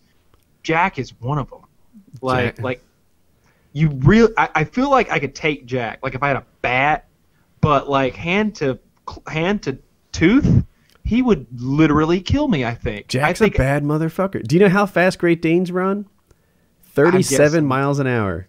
I was gonna say 35. Like, yeah, good guess. Much faster than me. Jack. When people come over, and like when you came over, we muzzle that guy. That guy's mouth is freaking locked up. I was so happy to see that dog with a muzzle on. And at first I was like, you don't need that. And he's just like through the muzzle, like he can open his mouth maybe like an inch and a quarter or something less, like that. Less, I think. Maybe less than that. Just enough just so he can stick his tongue out and lap Uh-huh. water up. You know, he's not uncomfortable, but he can't bite your pinky off. So like you could tell that's what he wanted to do. He wanted to open his mouth and bite me, and he would do this like. And Kyle's great with dogs. Kyle has dogs. Kyle even has a dog with an aggressive streak in him. So this is not foreign territory to him. So, you know, he's like, come on, boy, you don't need that. Whoa. No, you need that. Let's keep that mouth shut. Because it's... Yeah, I'm totally trying to, like, not make the dog feel uncomfortable, you know. I'm trying to, like, kind of, you know, keep my hands together in the center of my body and make myself look a little bit smaller, act like I'm not trying to come in there and run shit, like, you know, just be friends. He's not having it. I don't think I ever petted Jack. I don't think I ever touched him. It got to the point where Jack wasn't actively trying to kill him all the time, but that's all the progress we made. But he was a wrong move away from attack. I feel like you could have taken the muzzle off Jack, and I could have sat on the couch in the living room, and it would have been cool. But if I got up and like tripped on my way to grab a glass of water, he would kill me. It was like that. So we have 3 dogs. 2 of them are Great Danes, and 1 of them is a yellow lab. It's a little bit like having livestock in the house. Like when it's time to feed them, you just like big scoops at a time, 3 bowls. It's like feeding 100 chickens or something. Like you just scattering it out, and they come running in. And I've never owned like pigs in a corral, but you know how they like I picture them to like bump your legs and get in the way. That's how feeding time is at my house. And you know when someone first comes home, like if it's one of us, the dogs are all excited and happy. And, you know, you got to kind of, like, steady yourself. Like a wave is trying to wash you off the rocks. Like, because these dogs are coming in. And so when we chose a couch, we didn't want something with, like, a really, like, glossy leather. So ours is, like, pre-distressed looking. Yeah, that makes sense. So, new couch coming. Maybe we'll make a couch vid. We Oh, could, yeah. Do that. I think everybody wants to see the couch. Do a couch let's play. Show you take a nap on it. just 10 hours long. Me sleeping on the couch. Need to get Jack in some videos. That's what I want to see. I want to see maybe some. That would be cool. A cool thing to do with your camera, the one that's a little bit that does the high speed stuff, is like Jack running, like catching frisbees or something. I don't know if he does that, but just Jack running maybe. He could do stuff. Just fucking enormous. like you see those big dogs on TV, and like you see them on pictures on the internet next to small girls and stuff, and you're like, yeah, that's a big dog. But it's not until you like are in this thing's presence and you're like petting it. Woody has 2 dogs. The other's a female Great Dane, and she's bigger than Jack, if I remember right. No, right? She's almost as big as Jack. She didn't get bigger. She was supposed to be bigger. Kind, right? Yeah, she's a European Great Dane, and Jack is an American one. I don't know. Yeah, she's a big girl, and it's not until you like petting something like that where I was like, this is like livestock. You nailed it. Like this is like a calf's head. Yeah. Like Woody's dogs are as big as calves. We used to do this thing called movie night, where like we would watch a movie with all my subs, and someone put a comment in the chat that would scroll by that really caught, like it burned into my head. He's like, in my house, we have a no horses on the furniture rule. It's like, yeah, that's kind of, and they gallop and prance and stuff. They do horse-like movements. They get colic like a horse. They do, yeah. You have to, when you get them fixed, a lot of times at the same time, they'll tie their intestine to like the side of their rib cage or skin or something. So that colic, if you don't know, is that your digestive tract it's so big that it gets like turned around and there's a kink in it. And like I think half the time the dog dies, but every time it's a really like terrible, painful, awful death. So there's a surgery in Great Danes where they just sort of tie it in place so that's not a risk. And so we had that done when we got them fixed. Yeah, those are big dogs. And I remember asking you how much they ate, and you're like, that's not my department.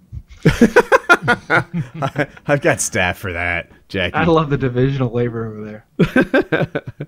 Yeah, she's a full-time mom. She does it all the time. Full-time wife, full-time. That's her gig. Well, look, I hate to ditch. I've never done this before, but I have literally not eaten today. Do you want to call it a wrap? I actually just used my last question. Yeah, I've got to go get some food. Okay. All right. Good. See you guys. Painkiller Already 163. Check out the sponsors links in the description. WoodyCraft.net, Netflix.com/Woody. Dead Space 3 Let's Play with Wings. Coupon code Dead Space Let's Play with Wings. Check them out. Yeah, do those things. Bye, everyone. Bye. Russell.